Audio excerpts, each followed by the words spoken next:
કોઈ એક ગામની અંદર એકવાર એક ભિખારી પોતે પ્રવેશ કરે છે કંઈક ભિક્ષા માંગવા માટે. છેલ્લા કેટલાય દિવસોથી એ ભૂખ્યો ને તરસ્યો માણસ હતો, ખૂબ આકુળ વ્યાકુળ બનેલો. એ ગામની અંદર પ્રવેશ કરે ત્યાં રસ્તામાં જ એક શેઠની દુકાન હતી, નગર શેઠની કરિયાણાની દુકાન ને વગેરે હતું. તેઓની દુકાન પાસે જઈ અને ભિખારી પોતે આજીજી કરતા કહે છે કે શેઠ, ઘણા દિવસથી ભૂખ્યો છું, કંઈક જમવાની વ્યવસ્થા કરી આપો ને. શેઠ કહે છે આવા તો રોજ કેટલાય આવે, દિવસમાં 5-6 જણા આવા આવે, એ લોકોને જમવાની વ્યવસ્થા કરીએ તો બધો અમારો નફો આમાં જ ચાલ્યો જાય, જમવાની વ્યવસ્થા નહીં થાય. પેલા ભિખારીએ બહુ આજીજી કરી, શેઠ પોતે સહમત થતા નથી. ભિખારી કહે છે જમવાની કદાચ વ્યવસ્થા ન કરી આપો તો પાણીનો એક ગ્લાસ તો આપો, બહુ તરસ્યો થયો છે, ઉનાળાનો વખત છે, ઘણા સમયથી પાણી પણ મળ્યું નથી. શેઠ કે ઉભો રે, હમણાં માણસ આવશે એટલે આપશે. 10-15 મિનિટ થઈ છતાં પણ પાણીનો ગ્લાસ ન મળ્યો. ભિખારીએ ફરીથી પ્રાર્થના કરી, શેઠ બહુ તરસ લાગી છે, ગળું મારું સુકાય છે, મહેરબાની કરીને પાણીનો ગ્લાસ આપો ને.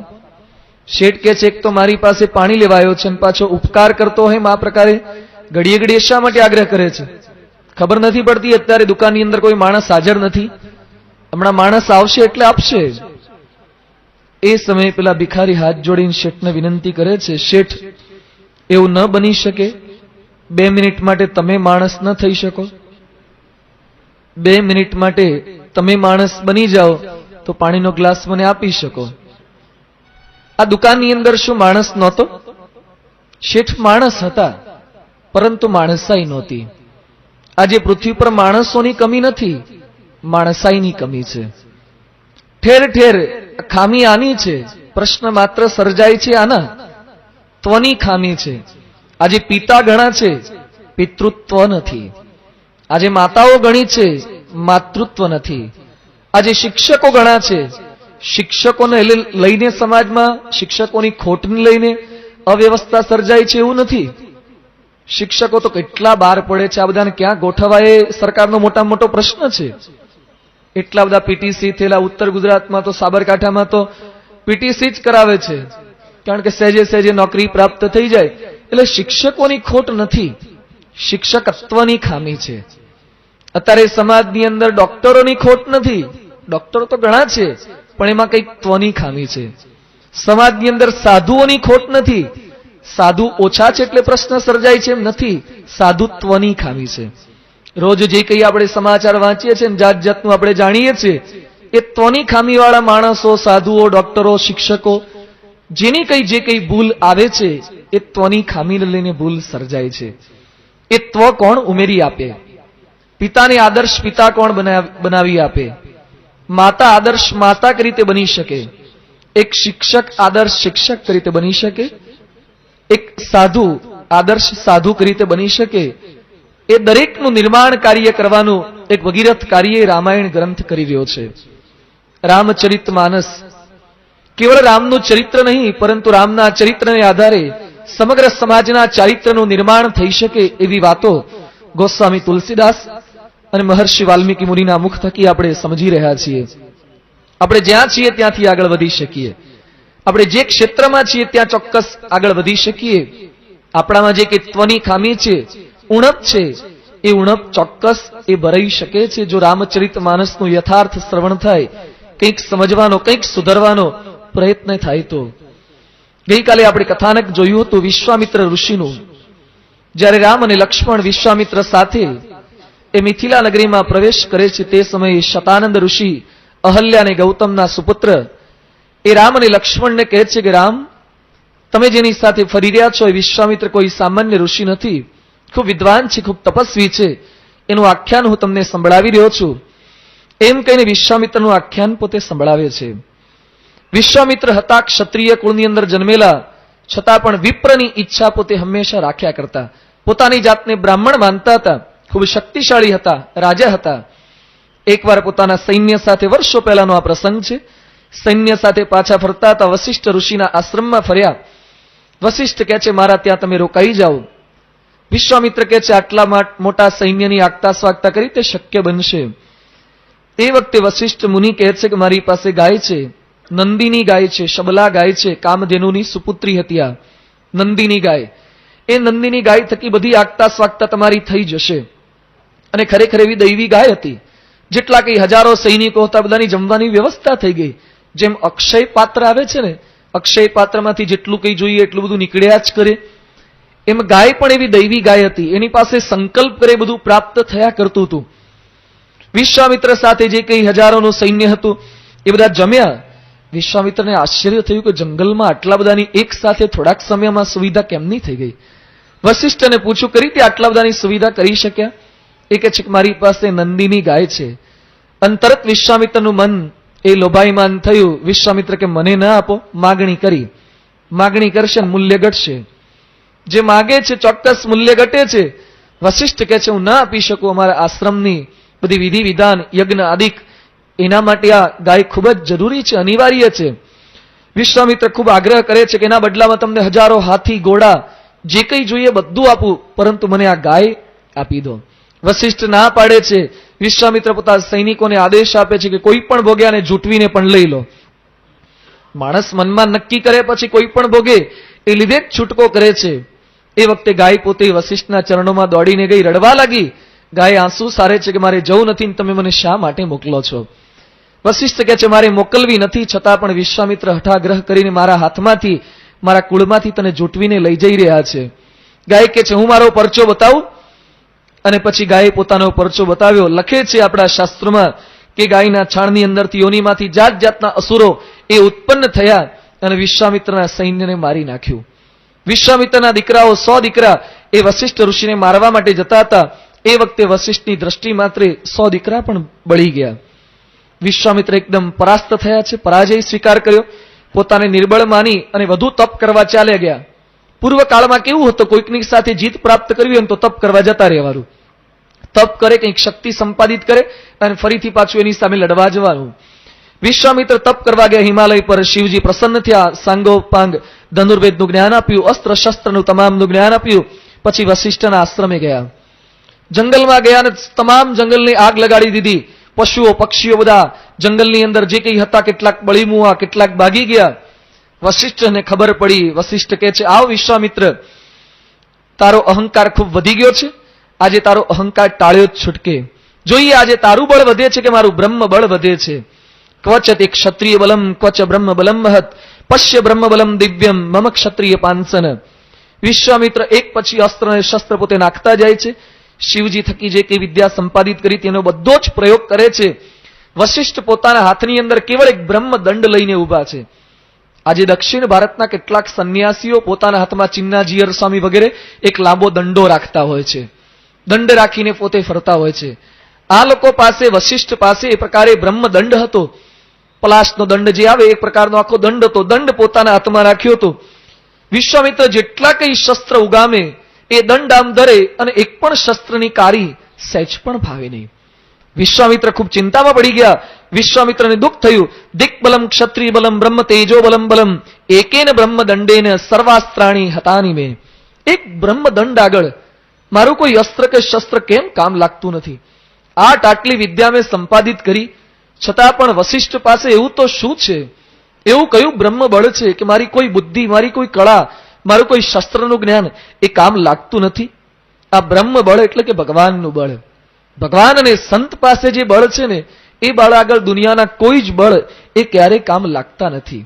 ભગવાન અને સંતના બળ આગળ રૂપ, કળા, બુદ્ધિ, સત્તા એ બધું શૂન્ય જેવું આપણને લાગે છે. ઓક્સફર્ડ યુનિવર્સિટીના એક સમયના કુલપતિ રૂડિયાર્ડ કિપલિંગ, એને જ્યારે ઓક્સફર્ડ યુનિવર્સિટીમાં કેટલાક વિદ્યાર્થીઓ અભ્યાસ કરી રહ્યા અને અભ્યાસ કર્યા પછી બહાર નીકળતા હતા, એ સમયે તમામ વિદ્યાર્થીઓ બેઠા હતા. એને સંબોધન કરતા છેલ્લી વિદાયની એક શીખ આપી હતી. ખૂબ અદ્ભુત આ પ્રોફેસરે પોતાના છાત્રોને શીખ આપી. એની અંદર આ પ્રોફેસર બ્રહ્મબળની વાત કરતા શું લખે છે? One day after you have become masters in your fields. એક દિવસ પછી તમે અહીંયાથી કોલેજનો ત્યાગ કરીને જશો એટલે તમારા ફિલ્ડમાં માસ્ટર બની જશો. કોઈ પણ જગ્યાએ કોઈ નોકરી કરશે, કોઈ પોતાનો સ્વતંત્ર એ ઉદ્યોગ સ્થાપશે. You may come across a man. પણ જીવનમાં તમે એક એવા માણસની સામે આવશો, એવા માણસના સમાગમમાં આવશો. You may come across a man who has nothing. એની પાસે કંઈ જ નહીં હોય. A man who may not even know how to write his name. કદાચ એ માણસ પોતાનું નામ કઈ રીતે લખવું એ પણ નહીં જાણતો હોય, સાવ અભણ હશે. But when you stand next to him, you will feel you are standing next to Himalayan mountain. તમે એની આગળ ઊભા રહેશો ત્યારે તમને લાગશે કે તમે કોઈ હિમાલય પર્વત આગળ ઊભા છો. જે અભણ છે, જેને પોતાનું નામ પણ લખતા આવડતું નથી, છતાં પણ you will feel that your money, your skills, your materialistic possession are nothing compared to the bliss that man is enjoying. એ માણસના મુખ પર કંઈક એવો આનંદ હશે ત્યારે તમને તમારી બધી વિદ્યા, તમારી કળા બધું તમને શૂન્ય જેવું લાગશે, કારણ કે એ માણસ પાસે કંઈક એવો આનંદ છે. બુદ્ધિબળ તમારું એ માણસ પાસે કંઈ જ કમ નહીં લાગે. સ્વામી વિવેકાનંદ કેટલા બુદ્ધિશાળી, મેધાવી પ્રતિભા. એના માટે કહેવાય છે કે મેમરી એની કેવી હતી? Photographic memory. એકવાર વાંચ્યા પછી એ પોતે પાનું ફાડી નાખે છતાં પણ યાદ રાખી શકતા હતા, આટલા બુદ્ધિશાળી. સ્વામી વિવેકાનંદનું અંગ્રેજી કેટલું પાવરફુલ. 1893માં શિકાગોની ધર્મ પરિષદમાં જે અંગ્રેજીમાં પ્રવચન આપ્યું હતું, ધોળિયા અને અમેરિકાના પણ કેટલાક માણસો એ મુખની અંદર આંગળા નાખી ગયા હતા. એની અંગ્રેજી પ્રવચનની કેસેટ સાંભળી છે અમે. શું અંગ્રેજી બોલે છે વિવેકાનંદ સ્વામી! એ વિવેકાનંદ સ્વામી પણ રામકૃષ્ણ પરમહંસના ચરણોમાં સમર્પિત થઈ ગયા. આટલો ભણેલો માણસ રામકૃષ્ણ પરમહંસને કેમ સમર્પિત થઈ ગયો? વિવેકાનંદ સ્વામી આટલા વિદ્વાન, રામકૃષ્ણ પરમહંસ અંગૂઠા છાપ. એને અક્ષરનું પણ સહેજ પણ જ્ઞાન નહોતું, છતાં પણ રામકૃષ્ણ પરમહંસના ચરણોમાં સમર્પિત થઈ ગયા. શું બતાવે છે? બ્રહ્મબળ આગળ દુનિયાના તમામ બળ, લૌકિક બળ, બુદ્ધિબળ, સત્તાનું બળ કાંઈ જ કામ લાગતું નથી. બ્રહ્મ સ્વરૂપ ભગતજી મહારાજ. ભગતજી મહારાજ દરજી જ્ઞાતિમાં જન્મેલા હતા. ભગતજી મહારાજ બહુ સારું ભણી પણ શક્યા નહોતા. પ્રાગજી દરજીની સહી, પરાગજી દરજીની સહી, એવું એકમાત્ર થોડોક ઉલ્લેખ પ્રાપ્ત થાય છે.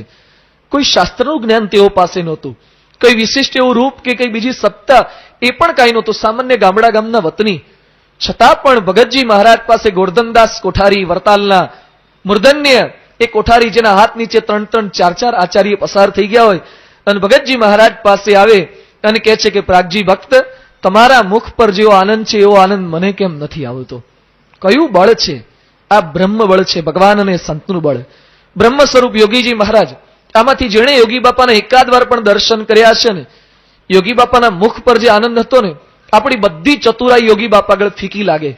સંતો જેણે દર્શન કર્યા છે કહે છે કે યોગી બાપાને 70 વર્ષે પણ હસતા જોઈએ, એ વખતે નાનકડો તાજો જન્મેલો બાળક પણ યોગી બાપા આગળ આપણને કપટી લાગે. એટલા બધા યોગી બાપા નિષ્કપટ હતા, એવા નિર્દોષ હતા. યોગીજી મહારાજ પાસે આવીને મોટા મોટા પ્રોફેસરો માથા ઘસતા. પાંડુરંગ શાસ્ત્રીજી, એ તો પોતે દાંબા સીધાવે યોગેશ્વર સંપ્રદાયના અધિષ્ઠાતા, પ્રણેતા, બહુ વિદ્વાન હતા, ગીતાના પ્રખર જ્ઞાતા હતા, પ્રવચન ખૂબ સુંદર કરી શકતા હતા. પાંડુરંગ શાસ્ત્રીજી જ્યારે મુંબઈમાં યોગી બાપા પધારે ત્યારે અવશ્ય યોગી બાપાને મળવા આવે, દર્શન કરવા માટે પધારે. એકવાર પાંડુરંગ શાસ્ત્રીજી યોગી બાપાના દર્શને આવ્યા. યોગીજી મહારાજ સૂઈ ગયા હતા.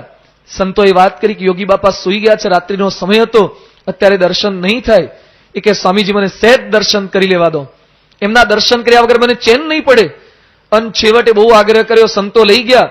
યોગી બાપા તો સૂતા હતા. યોગી બાપાના ચરણારવિંદ ગાતરી ઊંચું કરીને દૂરથી દર્શન કર્યા, પંચાંગ પ્રણામ કરીને પાછા ચાલ્યા ગયા. કઈ મોટપ છે યોગી બાપા પાસે? પાંડુરંગ શાસ્ત્રીજી ગીતાના પ્રખર જ્ઞાતા હતા, વક્તા હતા. યોગી બાપા ગીતાનો એક પણ શ્લોક સાચો બોલી શકતા કે ન હોય એ આપણને કઈ ખ્યાલ નથી. છતાં પણ યોગી બાપા આગળ ભલભલા માણસોને લાગે છે કે આપણી મોટપ એ કાંઈ જ હિસાબમાં નથી. ભગવાનનું બળ છે. ડોંગરેજી મહારાજ ભાગવતની ખૂબ સુંદર પારાયણ કરતા. ખરેખર ભક્તિમય તેઓનું જીવન હતું. ઊંઝા શહેરની અંદર જ ડોંગરેજી મહારાજ પધાર્યા તે વખતે યોગી બાપા પણ ત્યાં ગયા હતા. યોગી બાપાએ ડોંગરેજી મહારાજને કીધું કે સ્વામી, તમે આખા ગુજરાતમાં ઠેર ઠેર બધાને ભાગવતની પારાયણ સંભળાવો છો, મને ભાગવત સાંભળવાની ઈચ્છા છે. એ વખતે ડોંગરેજી મહારાજ જ્યારે પણ યોગી બાપાને મળે ત્યારે દંડવત પ્રણામ કરતા. યોગી બાપાને ડોંગરેજી મહારાજ દંડવત કરે, સામે યોગી બાપા પણ પ્રણામ કરતા. યોગી બાપાએ આવો આગ્રહ રાખ્યો કે તમે આખા ગુજરાતના વ્યક્તિઓને ભાગવત સંભળાવો છો, મારે પણ ભાગવત સાંભળવું છે. ડોંગરેજી મહારાજ હાથ જોડીને ગળગળા થઈ ગયા અને પોતે શું બોલ્યા, સ્વામીજી આપ સ્વયં ભાગવત છો, ભાગવતને મારે ભાગવત શું સંભળાવું? હું તો ખાલી ભાગવતની કથા કરનારો માણસ છું. ભાગવતમાં જે લખ્યું છે એ તો તમે જીવનારા માણસ છો. દરેક લોકોને પ્રતીતિ આવે છે કે આવા પુરુષો કંઈક જુદા છે. આજે ગુરુહરિ પ્રમુખ સ્વામી મહારાજ, સ્વામીજી 6 કે 7 ચોપડી ભણ્યા છે. સ્વામીજી હિન્દી પણ બહુ સારું બોલી શકતા નથી, હિન્દીમાં કેવા ગોટાળા મારે છે. હિન્દી બાપાનું તમે સાંભળ્યું હોય, હમણાં જ અમદાવાદની અંદર પેલી વિદ્વત પરિષદ હતી જે હિન્દી બોલ્યા. થોડાક વર્ષો પહેલા વાજપેયી અડવાણી ગાંધીનગરની આયા હતા અને એ વખતે પણ સ્વામીજી જાત જાતનું બોલે કે આત્મા વાંકા ભી નહીં હે, ચૂંકા ભી નહીં હે. આ પ્રમુખ સ્વામી હિન્દી બોલે. અડવાણીજી અહીંયા આયા હે, ભારતનો ખૂબ મોટો માણસ છે. વચ્ચે પાછું ગુજરાતી શરૂ થઈ જાય ને એમને હિન્દી પણ સરખું ફાવતું નથી. ઇંગ્લિશ તો ક્યાંથી ફાવે? ગુજરાતી ઘણીવાર ગુજરાતીમાં લોચા મારે છે. અંતઃકરણ બોલવાની જગ્યાએ અંતસ્કરણ બોલશે ને બધા પોતાના ટિપિકલ શબ્દો. કાનમ ભાષાની બધી આખી ભાષા તેઓની છે, કાનમ તરફની. ગુજરાતી સરખું બોલી શકતા નથી, ઇંગ્લિશનું કોઈ કોટેશન બોલી શકતા નથી. છતાં પણ પ્રમુખ સ્વામી પાસે એવી કઈ શક્તિ છે, સ્વામીજી પાસે એવું કયું બળ છે? દેશ વિદેશના મોટા મોટા માંધાતાઓ તેના ચરણોમાં ઝૂકે છે. તારીખ 30 જૂન 2001ના રોજ દિલ્હીની અંદર અબ્દુલ કલામ એ પ્રમુખ સ્વામી મહારાજને મળવાયા. આ અબ્દુલ કલામ કોણ છે? જેણે ભારતને અણુશક્તિની અંદર ખૂબ મોટું પ્રદાન કર્યું છે. ખૂબ બુદ્ધિશાળી માણસ છે, જેના આધારે ભારત ઘણું બધું આગળ વધી શક્યું છે. સાથે સાથે એવું સાત્વિક તેઓનું જીવન પણ છે. આજકાલના નેતાઓની જેમ મોજ શોખની અંદર રાચનારા કલામ માણસ નથી. મુસ્લિમ છે છતાં પણ દેશની અસ્મિતા વાળો એક માણસ છે. એ જ્યારે પ્રમુખ સ્વામી મહારાજને મળવા આવ્યા, સામે એમના માટે સોફો, બાપાના જેવો જ સોફો તૈયાર રાખ્યો હતો. સંતોએ વાત કરી કે આપ સોફા પર બેસો. એ કે આવા પુરુષ આગળ સામે ન બેસાય, એના ચરણોમાં બેસાય. એ પોતે ચરણોમાં બેસી ગયા. રાષ્ટ્રપતિ કક્ષાનો માણસ ચરણોમાં બેસ્યો અને પછી સ્વામીજી સમક્ષ તેઓએ વાત કરતા કહ્યું કે તામિલનાડુમાં એક સંત થઈ ગયા, સંત તિરુવલ્લુવર. તેઓએ 1300 કવિતાનો એક ગ્રંથ રચ્યો છે. તિરુવલ્લુવરે આ ગ્રંથની અંદર કંઈક એવી વાત કરી છે, તમારા મનની અંદર, શરીરમાં કોઈક એવી વેદના જ્યારે પ્રગટ થાય એ સમયે મુક્ત થવા માટે દુનિયાનું કોઈ જ બળ, બુદ્ધિબળ, સત્તાબળ, રૂપનું બળ એ કામ નહીં લાગે. તમારાથી પર એક એવી મહાન સત્તા દુનિયામાં હયાત હશે, એની પાસે જશો ત્યારે તમારી બુદ્ધિ તમને શૂન્ય જેવી લાગશે. એના ચરણોમાં પડી જજો, એને પ્રણામ કરજો, એની પાસેથી કંઈક જ્ઞાન એ તમે સંપાદિત કરજો. એની શરણોમાં જશો ત્યારે તમને લાગશે કે એમના શરીરમાંથી કંઈક એવી દિવ્ય શક્તિ વહી રહી છે જે તમને પવિત્ર કરશે. અને પછી કલામ એકદમ ગળગળા થઈ ગયા અને કહે છે, સ્વામીજી આ કવિતાનો ગ્રંથ મેં વાંચ્યો હતો, વર્ષોથી વિચાર કરતો હતો કે એવા સંત ક્યાં છે. આજે તમારા ચરણોમાં બેઠો છું, મને પ્રતીતિ થાય છે કે આપના શરીરમાંથી કંઈક એવી દિવ્ય શક્તિ વહી રહી છે અને મને પવિત્રતા બક્ષે છે.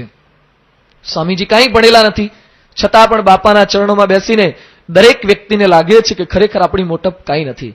એનડીડીબીના ચેરમેન કુરિયન સાહેબ, જે શ્વેત ક્રાંતિના પ્રણેતા કહેવાય. કુરિયન બહુ બુદ્ધિશાળી માણસ છે.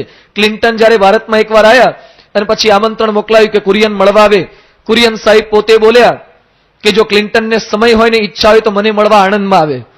આટલો બહુ સમર્થ માણસ છે, ડ્રેસિંગ નેચર વાળા છે, ક્યારે કોઈની આગળ ઝૂકી ન શકે. થોડાક સમય પહેલા નરેન્દ્ર મોદી સાથે પણ બખાડ્યો હતો તેઓ, ન્યૂઝપેપરમાં વાંચ્યું હતું બધાએ. આવો બધો શક્તિશાળી માણસ છે. પણ એક કુરિયન જ્યારે 85માં સમયમાં આવ્યા અને પછી સ્ટેજ પરથી એક વાક્ય બોલ્યા હતા કે આજે પ્રમુખ સ્વામીના દર્શન કરું છું ત્યારે મારી બધી સિદ્ધિઓ મને શૂન્ય જેવી લાગે છે. આ સંત આગળ જ્યારે આપણે આવીએ છીએ ત્યારે બધી સિદ્ધિ શૂન્ય જેવી લાગે છે.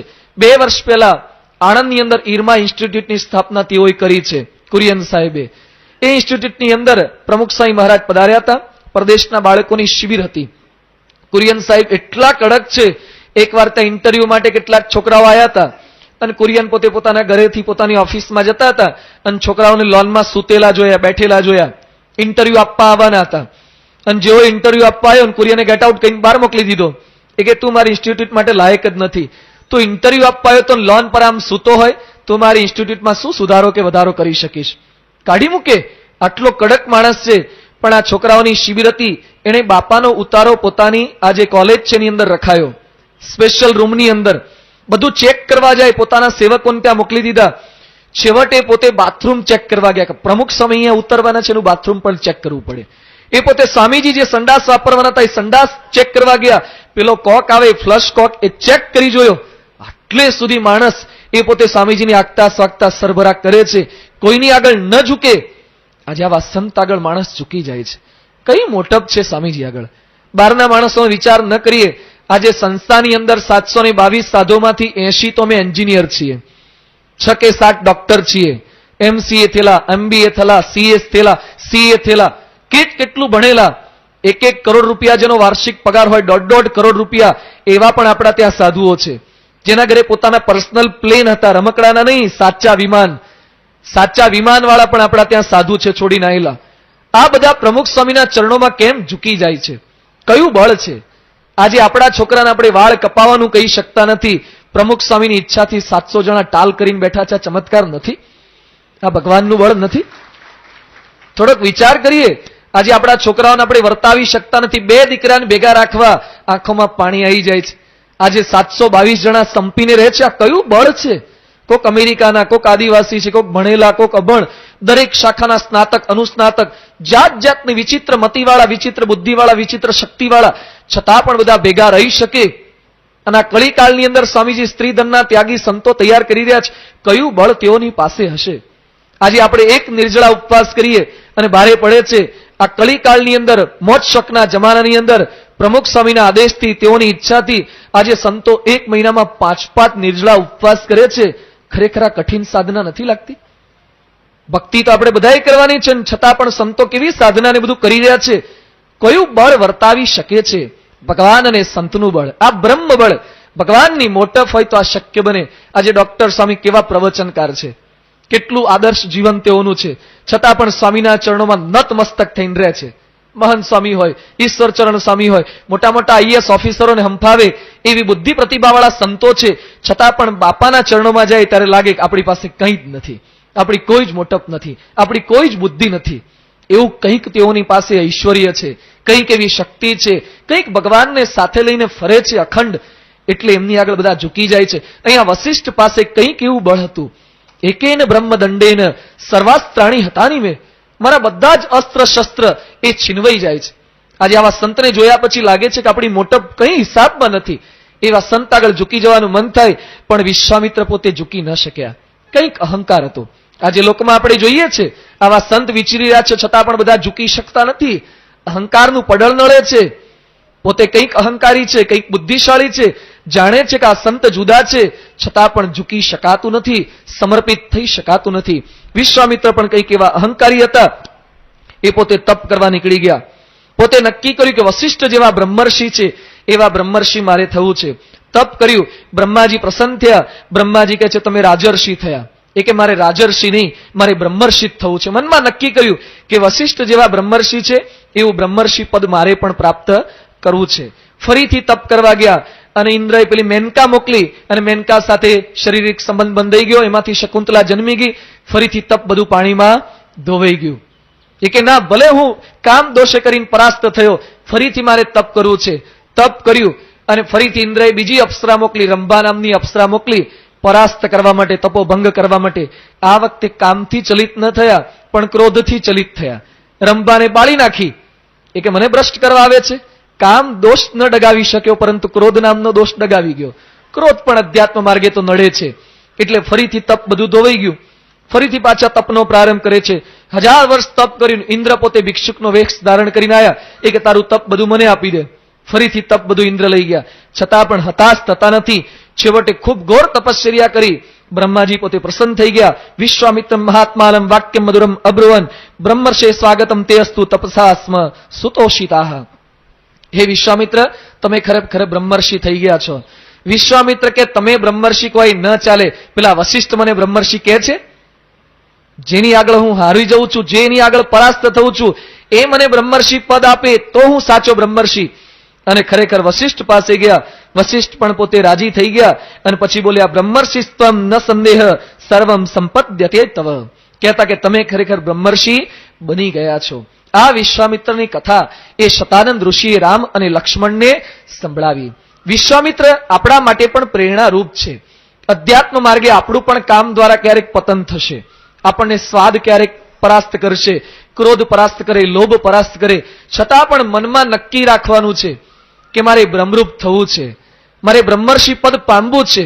આને આ દેહે બ્રહ્મરૂપ થવું છે. ડગી જવાય, હારી જવાય, આમ નિર્બળતા આવી જાય, છતાં પણ ક્યારે મનમાં પાછા ન પડીએ. અધ્યાત્મ માર્ગે સતત પડી જઈએ, પાછા ઊભા થઈ એનો જ પ્રયત્ન ચાલુ રાખીએ. એ આપણને પોતે શીખવી રહ્યા છે. હવે વિશ્વામિત્ર રામ અને લક્ષ્મણની સાથે અહીંયા સીતાના સ્વયંવરમાં આવ્યા છે. પણ સીતા કોણ છે એનો પરિચય આપતા વાલ્મીકી મુનિએ પોતે રચ્યું છે, લખ્યું છે. વાત કરતા કહે છે કે પૂર્વે મિથિ નામે એક રાજા થઈ ગયા. એ મિથી નામે રાજા એક નગર વસાવ્યું એટલે એનું નામ મિથિલા પડ્યું. મિથી નામે રાજાએ વસાવેલું નગર એટલે મિથિલા. એ મિથીના દીકરા થયા એનું નામ જનક હતું. અને જેટલા રાજા થયા હતા એ બધાને જનક તરીકે જ ઓળખવામાં આવતા. જેમ પ્રદેશની અંદર લુઈ 16મો, લુઈ 14મો, રાજા તો જુદા જુદા થતા હોય પણ એને લુઈ તરીકે ઓળખતા. એ પ્રમાણે એડવર્ડ 8મો, એડવર્ડ 5મો, આ પ્રમાણે એને કંઈક પદવી આપવામાં આવતી હતી, ઉપનામ જેવું હતું.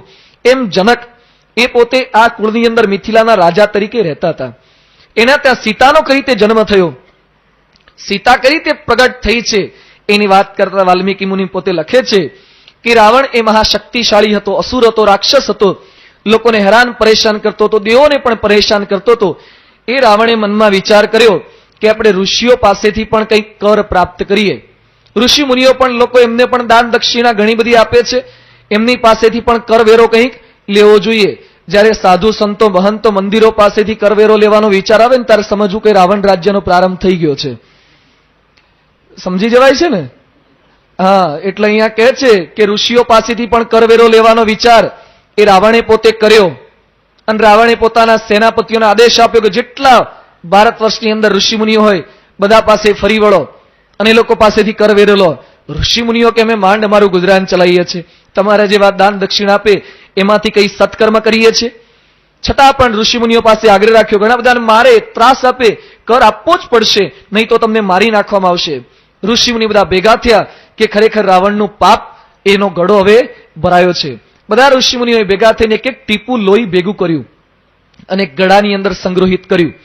અને પછી રાવણના સેનાપતિ આવ્યા હતા, એના દ્વારા લોહી ભરેલો ગળો મોકલાયો અને કીધું કે તું કરવેરો માંગતો હતો ને, આ લે કરવેરો તને મોકલીએ છીએ, બધાનું લોહી ભેગું કરીને.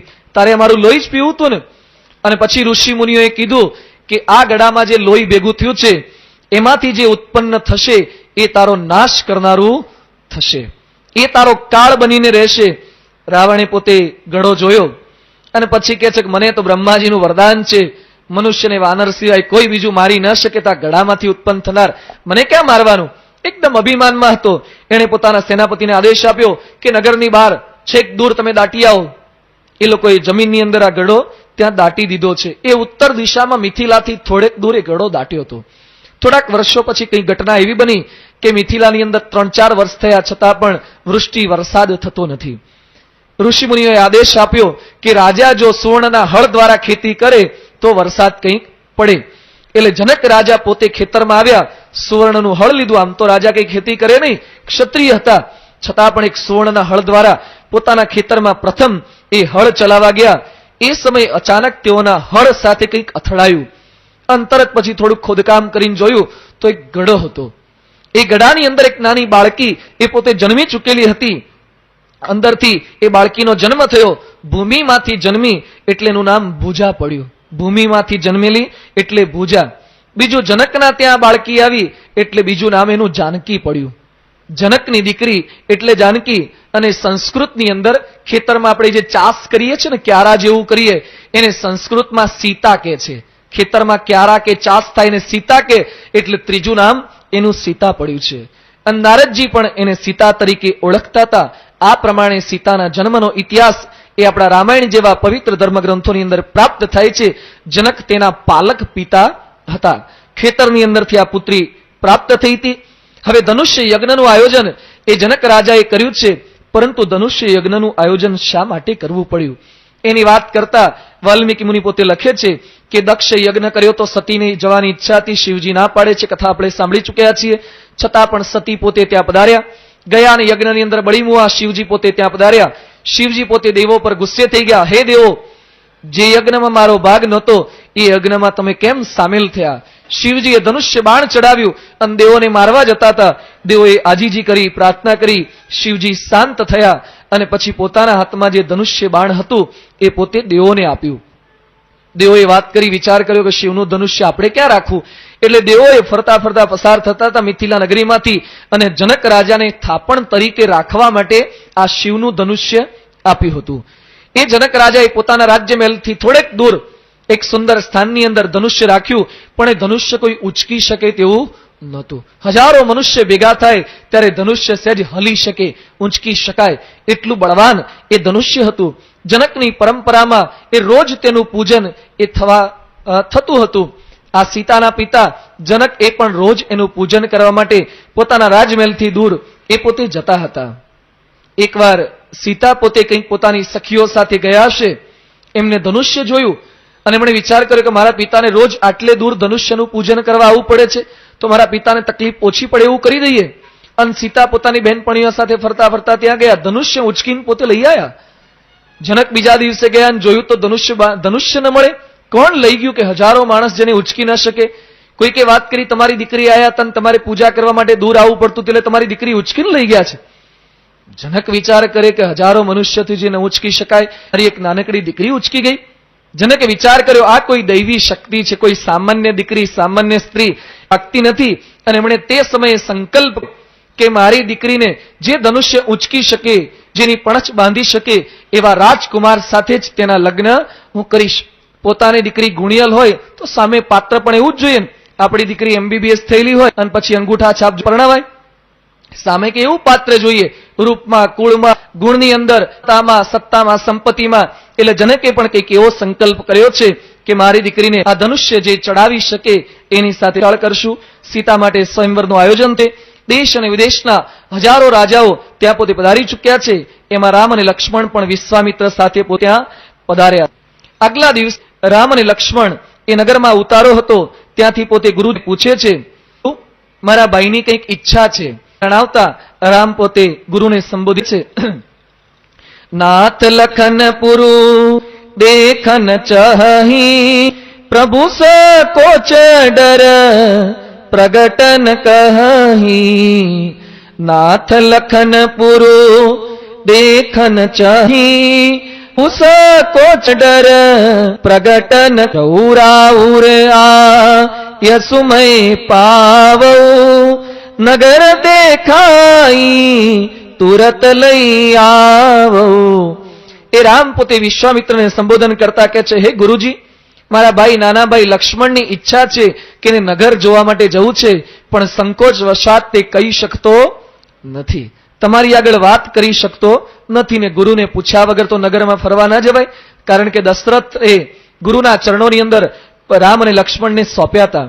રામ પોતે બોલે છે, તુલસીદાસ લખે છે કે રામ પણ પ્રથમ વખત મિથિલામાં આવ્યા છે, છતાં પણ રામ પોતે શું બોલ્યા કે તમે આજ્ઞા આપો તો મારા ભાઈને નગર બતાવીને આવું. તમે કઈ રીતે આમ બોલી શકો? તમે પણ જોયું તો નથી, પણ નગર બતાવીને આવું, હું એને બધું બતાવું. કારણ કે ભગવાન અને સંત માટે બધું હસતા મલકવત છે. એ ભલે પ્રથમવાર પધાર્યા, પણ એ બધું સતત એમના દ્વારા તો બધું દેખેલું જ છે, જોયેલું જ છે. વિશ્વામિત્ર કહે છે તમે નગર જોવા નથી જતા, પણ નગરવાસીઓને દર્શન આપવા જાઓ છો, હું જાણું છું. દર્શન દાન આપવા જાઓ છો. જેમ આપણા મંદિરમાં પ્રતિષ્ઠા થવાની હોય અને પછી એની પૂર્વ રાત્રિએ, પૂર્વ સંધ્યાએ ભગવાનની નગર યાત્રા નીકળે છે સમગ્ર શહેરના રાજમાર્ગ ઉપર. ભગવાનની પ્રતિષ્ઠા થવાની હોય એટલે ભગવાન આખું નગર જોવા નીકળે છે કે મારો મત વિસ્તાર કેટલો છે, કેટલા માણસોને સંભાળવાના છે, કેટલા માણસોનું મારે ધ્યાન રાખવાનું છે. આમ તો ભગવાન સમગ્ર પૃથ્વીના જીવોનું ધ્યાન રાખે છે, પણ મહેસાણામાં જે ઠાકોરજી પધરાયા એને કેટલા માણસોનું આ ધ્યાન રાખવાનું છે, કેટલાના સંપર્કમાં લેવાના છે. એટલે ભગવાન પોતે જોવા નીકળે છે.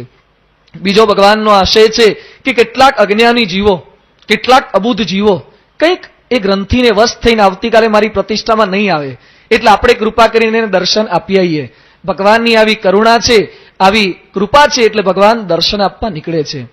અહીંયા વિશ્વામિત્રે પણ વિચાર કર્યો કે રામ અને લક્ષ્મણ આવતીકાલે તેઓની પ્રતિષ્ઠા થવાની છે, પ્રતિષ્ઠા વધવાની છે. મિથિલાના આ જનકના ધનુષ્ય યજ્ઞની અંદર તો પ્રતિષ્ઠા પહેલા તો દર્શન આપવા અનિવાર્ય છે ને, એટલે રામ અને લક્ષ્મણ એ ભલે દર્શન આપી આવતા. બંને જણા નીકળે છે. ગુરુજી કંઈ શિખામણ આપતા નથી.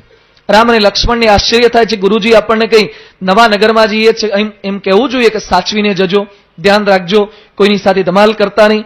પણ વિશ્વામિત્ર જાણે છે કે ધર્મ સેતુ પાલક તુમ તાતા. જે રામ છે એ મર્યાદાના પાલક છે. રામ કોઈ દિવસ આગી પાછી કઈ ભૂલ કરશે નહીં, એ દુરાચરણ ક્યારે કરશે નહીં. રામ મર્યાદા પુરુષ છે. આની જગ્યાએ કૃષ્ણને જવું હોય તો, અને ખરેખર એવું બન્યું હતું.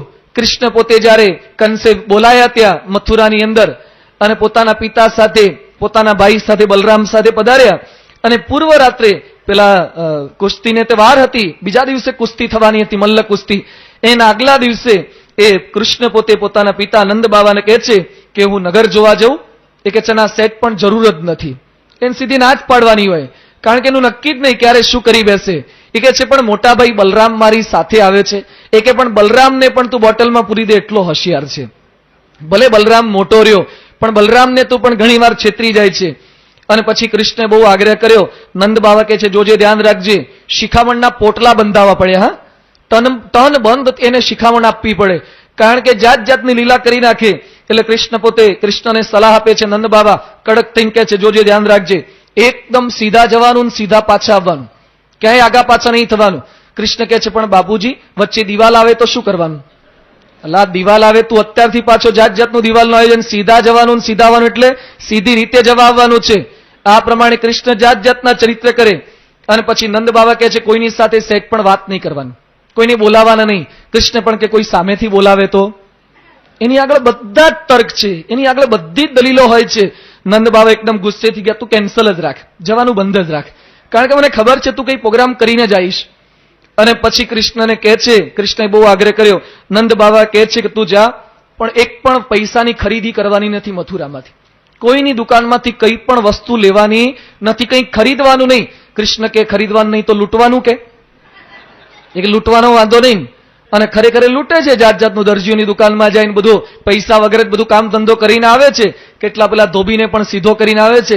એને ના પાડી હોય છતાં પણ બધું કરીને આવે.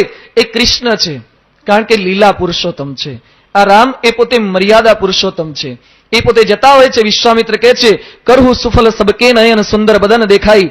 વિશ્વામિત્રના ચરણોની અંદર પ્રણામ કરી અને બંને નીકળ્યા છે. પીળા વસ્ત્રો પરિધાન કર્યા છે, કેડે બાથા છે, હાથમાં ધનુષ્ય છે, ચંદનનું લેપન કર્યું છે. શ્યામલ અને ગૌર વર્ણની બંને ભાઈઓની જોડી છે. સિંહ જેવી કાંદ છે, વિશાળ બાહુ છે, છાતી પર ગજમુક્તાની માળા એ શોભી રહી છે.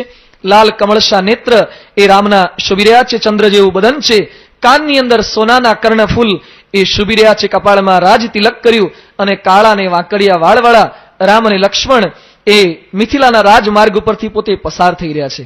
વાયુ વગે બધે સમાચાર પહોંચી ગયા કે રામ અને લક્ષ્મણ રાજકુમાર એ નગરની અંદર પધાર્યા છે, નગર જોવા માટે નીકળ્યા છે. લોકોના ટોળે ટોળા વળી ગયા.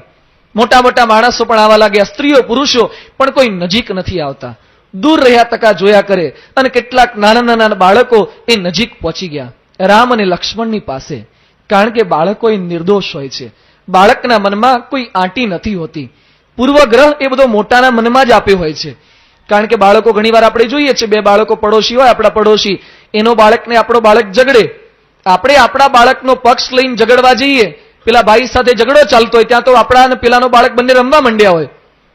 એના મનની અંદર કઈ આંટી રહેતી નથી. એ નિર્દોષ છે, બધું ભૂલી જાય છે, એના મનમાં કોઈ દોષ નથી. એકવાર એક બાળક સ્કૂલેથી પાછો આવ્યો અને એના બાપુજીને કહે છે હવે આવતીકાલથી સ્કૂલે નહીં જવું. એ કે કેમ સ્કૂલે નહીં જવું? જન્માષ્ટમીની રજા તો કઈ પડી નથી, તો જવાની કેમ ના પડે છે? એ કે મારા સાહેબના મગજનું ઠેકાણું જ નથી. તારા સાહેબના મગજનું કેમ ઠેકાણું નથી? એ કે મારા ગણિતના શિક્ષક છે એને કઈ ખબર જ પડતી નથી. શું ખબર નથી પડતી? એ કે 2 દિવસ પહેલા એવું મને ગણિતમાં શીખવાડ્યું કે 3 + 2 = 5 થાય, 3 + 2 = 5. અને ગઈકાલે ક્લાસમાં એવું ભણાવ્યું કે 4 + 1 = 5. એ હજી નક્કી જ કરી નથી શકતા કે કેટલા વત્તા કેટલા બરાબર 5 થાય. એ નક્કી નહીં કરે ત્યાં સુધી આપણે સ્કૂલે નહીં જઈએ. બાળકને ખ્યાલ નથી આવતો, સાવ નાનો હોય, ભૂલ કોઈને ખબર ના પડે. ઘણીવાર આપણે કપટ કરીએ, કોઈ મહેમાન આવે ને ત્યારે આપણે બોલીએ કે તમે થોડાક મોડા પડે, હા હમણાં જ્યુસ બનાવ્યું તું ખાલી થઈ ગયું. તાર છોકરો કે પપ્પા જ્યુસ ક્યાં બનાવ્યું તું? ચૂપ બેસ ને, હવે નથી બોલવાનું બધું. પણ ઘણીવાર આપણી ઘરની પોલ બધી બાળકો ઉગાડી પાડી દેતા હોય છે. આ બાળમંડળમાં આવીને ઘરનું તમારું ઘણું કહી દે છે, સંતોને બધી વાત કરી દેતા હોય છે, ઘરમાં આગુ પાછું આમ થાય છે તેમ થાય છે. બાળક નિર્દોષ છે, એ ક્યારેક કપટ પોતાના મનની અંદર એ રાખી શકતો નથી. બાળકો એકદમ એ રામની નજીક આવી ગયા. રામ બાળકો સાથે ખૂબ સુંદર વાર્તાલાપ કરે છે. રામ બાળકોને વાર્તા કહેવા લાગ્યા, રામ ને લક્ષ્મણ. એટલે બાળમંડળનો પ્રારંભ મને હું માનું છું ત્યાં સુધી રામે કર્યો લાગે છે. એ વખતથી આ બધી બાળમંડળની રચના અને પ્રારંભ થઈ ગયો હતો. રામની સાથે બાળકો ચાલે છે. બધા લોકો પણ પોતાના કામ છોડી અને રંક માણસ જેમ ખજાનો લૂંટવા માટે તત્પર બને એમ બધી સ્ત્રીઓ પણ પોતાની અટારીમાંથી જોવા લાગી છે. જેટલી ઊંચાઈએથી જોઈએ એટલું ચિત્ર સ્પષ્ટ દેખાય એમ બધી સખીઓ જોતા જોતા પોતે બોલે છે કહું સખીયસ કોતનુદારી જો ન મોહયઃ રૂપ નિહારી, કહું સખીયસ કો તનુદારી, જો ન મોહયઃ રૂપ નિહારી. સખીઓ પરસ્પર વાર્તાલાપ કરે છે, સખી જોતો ખરી તું આનું રૂપ તો જો. અને એકવાર જોયા પછી કોઈ માણસ મુગ્ધ ન થાય એવું ક્યારેય બની ન શકે. ભગવાન અને સંતની મુખાકૃતિ એવી છે, એના મુખ પર કંઈક અનેરું આકર્ષણ એવું હોય છે. ભગવાન સ્વામિનારાયણ એકવાર સારંગપુરની બાજુમાં બરવાળા ગામ છે, ત્યાં ઘોડી લઈને પોતે નારાયણ ધરે, એ પોતે નારાયણ કુંડે કંઈક ઘોડીને પાણી પાવા ગયા છે. અને બરવાળાની અંદર વશરામ લુવાણાની સ્ત્રી રાધા હતી અને ડાયા સુથારની માં, આ બંને સ્ત્રીઓ પણ ત્યાં નદીમાં પાણી ભરવા આવી હતી. ભગવાન સ્વામિનારાયણનું એકવાર મુખારવીન જોયું અને પછી પાણીના બેડા મૂકી અને ભગવાન સ્વામિનારાયણ તો ઘોડી પર આરૂઢ થઈ અને ગઢપુર બાજુ જતા હતા. એ બંને સ્ત્રીઓ એ મહારાજની પાછળ પાછળ ચાલતી ચાલતી છે ગઢપુર પહોંચી ગઈ. 45 કિલોમીટર થાય છે અંતર. આટલું ચાલતી ચાલતી મહારાજની પાછળ પહોંચી ગઈ અને મહારાજને કહે છે, મહારાજ હવે કાયમ માટે અહીંયા જ રહેવું છે. મહારાજની મુખાકૃતિનું આકર્ષણ. એ જે પેલી સ્ત્રી હતી રાધા, એના ઘરે તો ધાવણો બાળક હતો, એને છોડીને આવી ગઈ હતી. આપણે ભાગવતમાં પણ વાંચીએ છીએ કે કૃષ્ણ ભગવાનનું એકવાર મુખારવીન જોયા પછી, એકવાર સ્પર્શ કર્યા પછી ગોપીઓ કહે છે કે એમને પંચ વિષયના સુખ એ ખારા ઝેર જેવા લાગે છે. ભગવાન અને સંતના મુખનું આકર્ષણ છે. આજે પ્રમુખ સ્વામી મહારાજ પણ અહીંયા પધારે ત્યારે સ્વામીજી પૂજા કરતા હોય, એમાં કેટલા બધા માણસો આપણે દર્શને આવીએ છીએ. પ્રમુખ સ્વામી માટે ક્યારે આપણે બોલતા નથી, પ્રમુખ સ્વામીને જોવા જઈએ છીએ. બહાર ઘણા બધા ભેગા થાય ને ત્યારે બોલે પેલા મહાત્માને જોઈ આવીએ, કેવા લાગે છે. સ્વામીજીના દર્શન માટે પધારીએ છીએ. ભગવાન અને સંતના મુખ ઉપર કંઈક એવી દિવ્યતા છે. સ્વામીજી ચાલતા હોય, વોકિંગ કરતા હોય, એના દર્શન કરવા પણ લોકો ભેગા થાય છે. હવે ચાલતા હોય એમાં શું જોવાનું? ઘરે જઈને કહી જોજો, ઘરના ફળિયામાં વોકિંગ કરજો, છોકરાને બૈરાને બેહાડજો. જોવે છે કોઈ? આપણે વોકિંગ કરીએ ને ઘરવાળાને કહેવાનું કે હું વોકિંગ કરું છું, તમે કીર્તન ગાઓ. એ કે છાના માના આવા ખોટા ધંધા ના કરો, ઓફિસે જાઓ, આ ટાઈમ ના બગાડો, વોકિંગ કરવું હોય રોડ પર જઈને કરી આવો. આપણે વોકિંગ કરીએ, કોઈ જોવા રાજી નથી. આપણે પૂજા કરીએ, આપણી પૂજા કોઈ જોવા રાજી છે? આપણે જમતા હોય, આપણા દર્શન કરવા કોઈ રાજી છે? આપણે કોઈ સુવા જતા હોય, કોઈ જોવા રાજી છે? આજે અખિલમ મધુરમ, ભગવાન અને સંતનું બધું મધુર લાગે છે.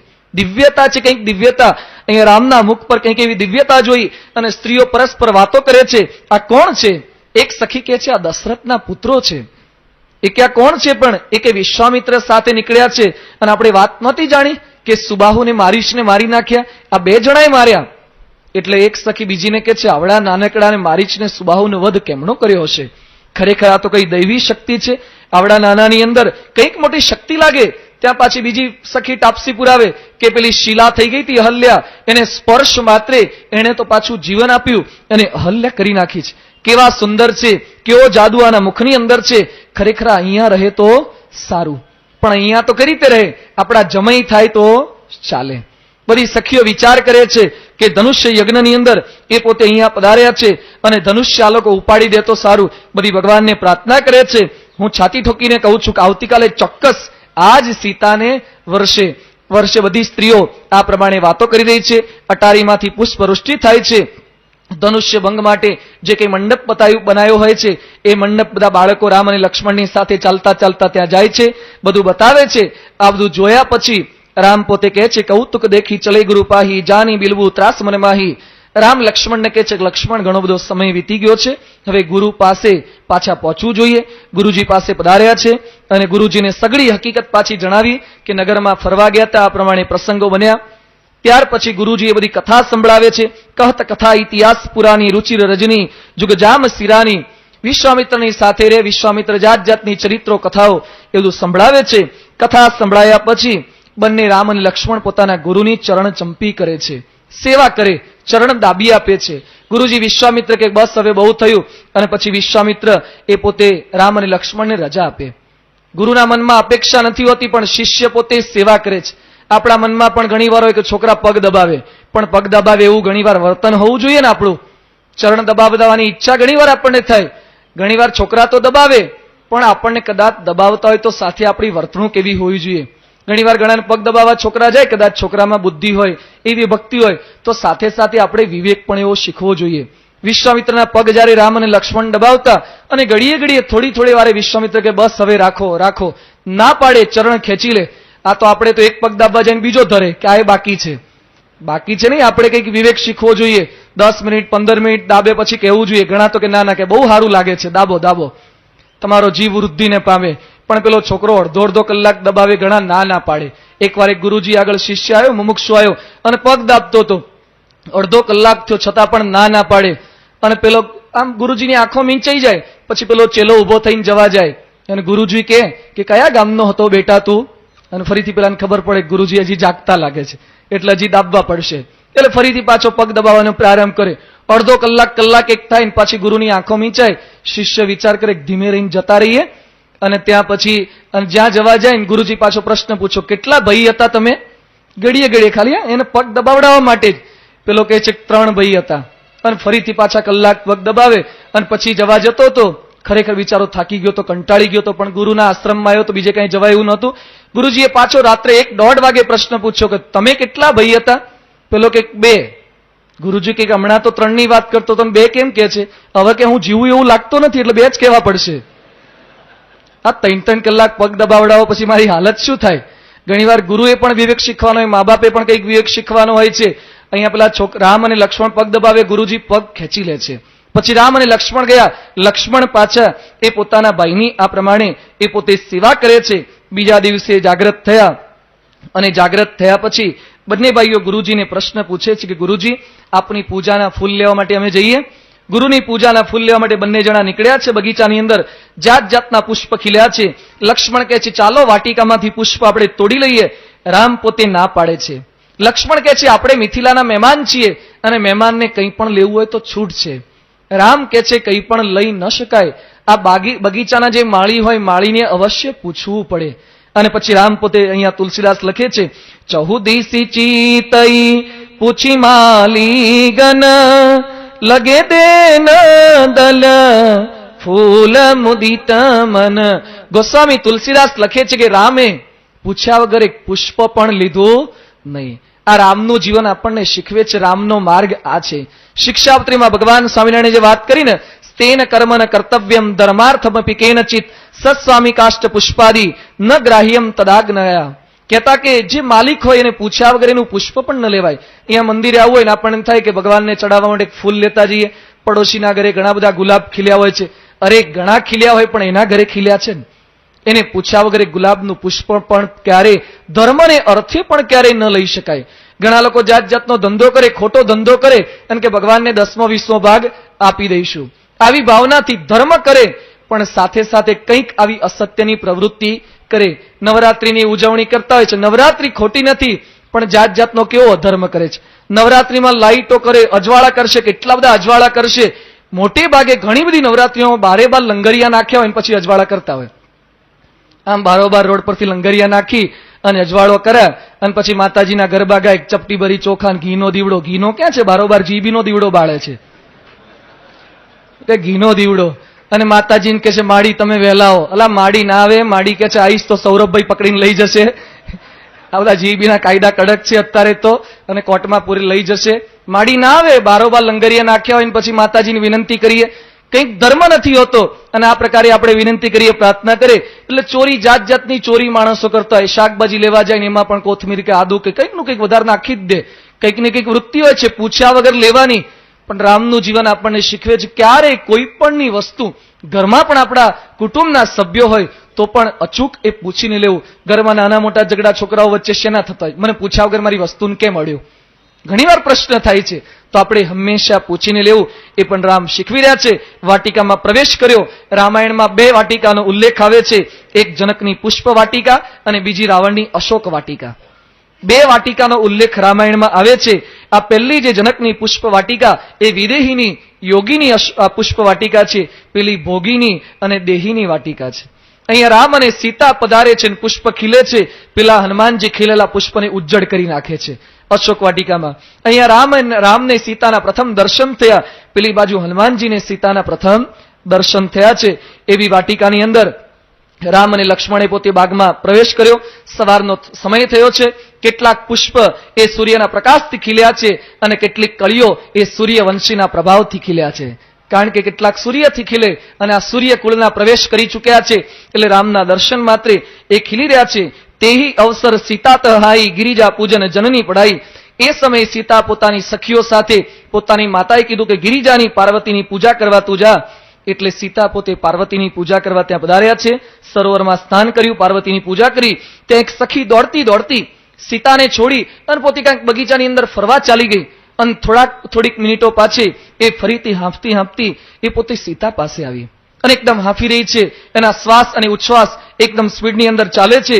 એ વખતે બધી સખીઓ પૂછે છે કે તારી આંખની અંદર શા માટે આંસુ છે, શા માટે તું આટલી બધી હાંફી રહી છે? કહું કારણ નિજ હર્ષ કર પૂછી સબ મૃદુ બહેન. બધા બરાબર પૂછે છે, પેલી કાંઈ જવાબ આપતી નથી. એકદમ ચિત્રવક થઈ ગઈ છે, સ્થિર થઈ ગઈ છે, ચોંટી ગઈ છે. બધી સખીઓ પૂછે છે, બોલ રહી સખી, ઇતનો હરખ ક્યો હે તેરે મુખ પર? તારા મોઢા પર આટલો બધો આનંદ કેમ છે? કુછ પાયો તુને ક્યાં? દિખા તો જરા તુને ક્યાં પાયા હે? આ પ્રમાણે આગ્રહ કરે છે. એ વખતે પેલી સખી કહે છે, દેખન બાગુ કુંવર દુઈયાએ બયકી સોર સબ બાતી સુહાય શ્યામ ગોરકીમી કહો મેં બખાની ગીરા નયન નયન બીનુ બાની દેખન બાગુ કુંવર દુઈયાએ. પેલી સખી કહે છે કે બગીચો હું જોવા ગઈ હતી, એવામાં બે રાજકુમારના મને દર્શન થયા છે. કિશોર વય છે, સર્વ પ્રકારે સુંદર છે. પેલી સખી કહે છે પણ બરાબર વર્ણન તો કર, કેવા સુંદર છે, જરાક વર્ણન કર. પેલી જે સખી જોઈને આવી હતી એ કહે છે એક શ્યામ છે ને એક ગૌર વર્ણના છે, પણ કે ના યથાર્થ વર્ણન કર, એના રૂપનું વર્ણન કર, એના વાળ કેવા છે, એની આંખો કેવી છે, એના હાથ કેવા છે, એને વસ્ત્ર કેવા પરિધાન કર્યા છે, એની ચાલ કેવી છે. બોલ સખી, તું ઝડપથી બોલ, એ રાજકુમાર કેવા લાગે છે. પેલી જે સખી જોઈને આવી છે કે છે ગીરા અનયન નયન બીનુ બાની.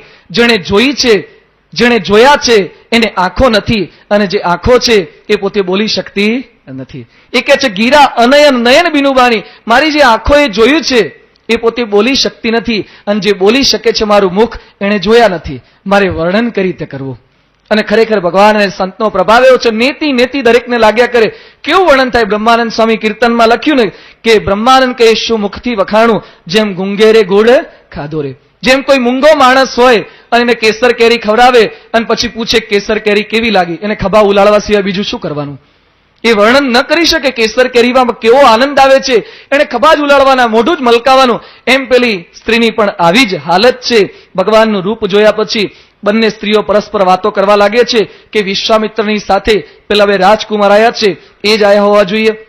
ખરેખર ગઈકાલે નગરમાં મેં એકવાર દર્શન કર્યા, મારી આંખ સામેથી એની મૂરત ખસતી નથી. એ જ જોવા લાયક છે. બોલ કઈ બાજુ તે જોયા છે, કયા ખૂણામાં બંને દીકરાઓ ફરી રહ્યા છે, અને તરત કેટલે દૂર છે. સીતાના પણ નેત્ર એકદમ ચકળવકળ થઈ ગયા છે. આ દર્શન માટે મૃગલીના બચ્ચાની જેમ ચોતરફ એ સીતા પોતે જોવા લાગ્યા છે. રામના દર્શન માટે બધી સખીઓ સાથે સીતા એકદમ આકડા ઉતાવળા થઈને ચાલવા લાગ્યા. હાથના કંકણનો, કેળના કંદોરાનો, પગના જાંજરનો ઘુઘરીઓનો અવાજ એ સીતાનો થવા લાગ્યો. આ અવાજ સાંભળી અને રામ પોતે લક્ષ્મણને કહે છે, કંકન કિંકિની નુપુર દુની સુની કહત લખન સનુ રામ હૃદય ગુની માનહુ મદન દુંદુબી દિની મનસા વિશ્વ વિજય કહકીની. રામ લક્ષ્મણને કહે છે, હે લક્ષ્મણ, આજે કામદેવ વિશ્વ વિજય કરવા નીકળ્યા લાગે છે. રામ પોતે લક્ષ્મણને કહે છે કે આજે કામદેવ વિશ્વ વિજય કરવા નીકળ્યા લાગે છે. મારી આંખે ચંચળતા છોડી દીધી છે, મટકવાનું બંધ કરી દીધું છે, પાપણો વિઘ્નરૂપ બનતી નથી. હવે રામ પણ પોતે આતુર બન્યા છે. આ એક જનક કન્યા છે, આવી રહી લાગે છે. રામ પોતે લક્ષ્મણને કહે છે, અને અચાનક દૂરથી સીતાજી રામને જોઈ શકતા નથી, પણ રામની નજર એ સીતા ઉપર પડી ગઈ. પ્રથમ દ્રષ્ટિ રામની સીતા ઉપર પડી અને રામ પોતે લક્ષ્મણને કહે છે, આ એ જ જનક કન્યા છે જેના માટે ધનુષ્ય યજ્ઞનો પ્રારંભ થવાનો છે. એને ગૌરી પૂજન માટે સખીઓ લઈને આવે છે. એની સુંદરતા જોઈને મારું મન એ લોભાયમાન થયું છે, મારું જમણું અંગ ફરકી રહ્યું છે. રામ લક્ષ્મણને કહે છે. અને પછી રામ પોતે લક્ષ્મણને સંબોધન કરતા કહે છે, રઘુબંશી ન કર સહજ સુબાવું મનુકુ પંથ પગ ધરઈ ન કાવું. હે લક્ષ્મણ, રઘુવંશ કુળની અંદર જે જન્મ્યા હોય સંતાનો, એ ક્યારે પારકી સ્ત્રીને જોઈને એનું મન ચલાયમાન ન થાય. રઘુકુળની અંદર જે જન્મ્યા હોય એની પીઠ શત્રુઓ ક્યારે જોઈ શકતા નથી. પીઠ શત્રુઓ ક્યારે જોવે? યુદ્ધ મેદાનમાંથી ભાગીને જતા હોય તો ને. એટલે રઘુકુળના જે સંતાનો હોય યુદ્ધ મેદાનમાં ક્યારેય ભાગતા નથી. રઘુકુળના જે સંતાનો હોય એના ઘરે કોઈ દિવસ ભિખારી આવ્યો હોય એને ના શબ્દ ક્યારેય સાંભળવા મળતો નથી. હંમેશા દરેકને બધું આપ્યા જ કરે છે. છતાં પણ લક્ષ્મણ, આજે મારું મન કેમ ચલાયમાન થાય છે? કુળની અસ્મિતા, પોતે જે કુળમાં જન્મ લીધો છે એની અસ્મિતા હોય. સામાન્ય પશુને પણ પોતાના કુળની કેવી અસ્મિતા હોય છે. એકવાર એક બળદ પોતે ત્યાંથી પસાર થતો હતો અને બળદ એકદમ થાકી ગયેલો હતો, બિચારો ઊભો છે અને ગધેડું ફરતું ફરતું ત્યાં આવી ગયું અને પછી ગધેડાને પણ વાચા ફૂટી અને ગધેડા કહે છે, બળદભાઈ તમે કેમ રડો છો? બળદની આંખની અંદર આંસુ હતા. એટલે બળદે પોતે વાત કરી કે મારો માલિક મને ખૂબ કામ કરાવે છે, ઘણું બધું વજન મારા ઉપર નાખે છે અને કલાકોના કલાકો બધા કામ કરાવે છે. આપણે ઓછા માણસ છીએ કે હાઈકોર્ટમાં કપીલ કરીએ કે આટલા કલાક જ કામ કરાવવાનું. આ તો આપણને ગમે તેટલું કામ એ સતત કરાયા કરે છે. ઘણીવાર તો મારો પાણીનો ભાવ પણ પૂછતો નથી અને જાત જાતની મજૂરી એ મને કરાયા કરે છે. એટલું બધું વજન નાખે છે, મને સ્લીપ ડિસ્કની તકલીફ થઈ ગઈ છે, મણકાની જાત જાતની બધી તકલીફ શરૂ થઈ ગઈ છે. આ બળદ પોતાની સગડી કથની એ ગધેડા આગળ કહે છે. ગધેડું એ પેલા બળદને કહે છે કે મને પણ આવી જ તકલીફ હતી. મારો માલિક જે કુંભાર કહેવાય ને એ પણ મારી પીઠ ઉપર જાત જાતનું વજન નાખે, માટી ભરે ને ઈંટો ભરે ને એટલું બધું કામ કરાવતો હતો. હું પણ ત્રાસી ગયો હતો, પણ મેં કંઈક ઉપાય કર્યો. બળદ કે બોલો ને શું ઉપાય કર્યો હતો? એકવાર માલિક જયારે મારા ઉપર વજન વધારે મૂક્યું ને હું એકદમ નીચે બેસી ગયો, ઉભો જ ન થયું. માલિકે ઘણા બધા પ્રયત્ન કર્યા, સોટી મારી, પણ આપણે સ્ટ્રાઇક પર જ ઉતરી ગયા. નક્કી કર્યું તું ગમે તેટલું મારે આપણે ઉભા થવું જ નથી. એક વાર મારશે, બે વાર મારશે અને પછી તો ખરેખર એવો બેસી ગયો, કામ આપણે કરવું જ નથી.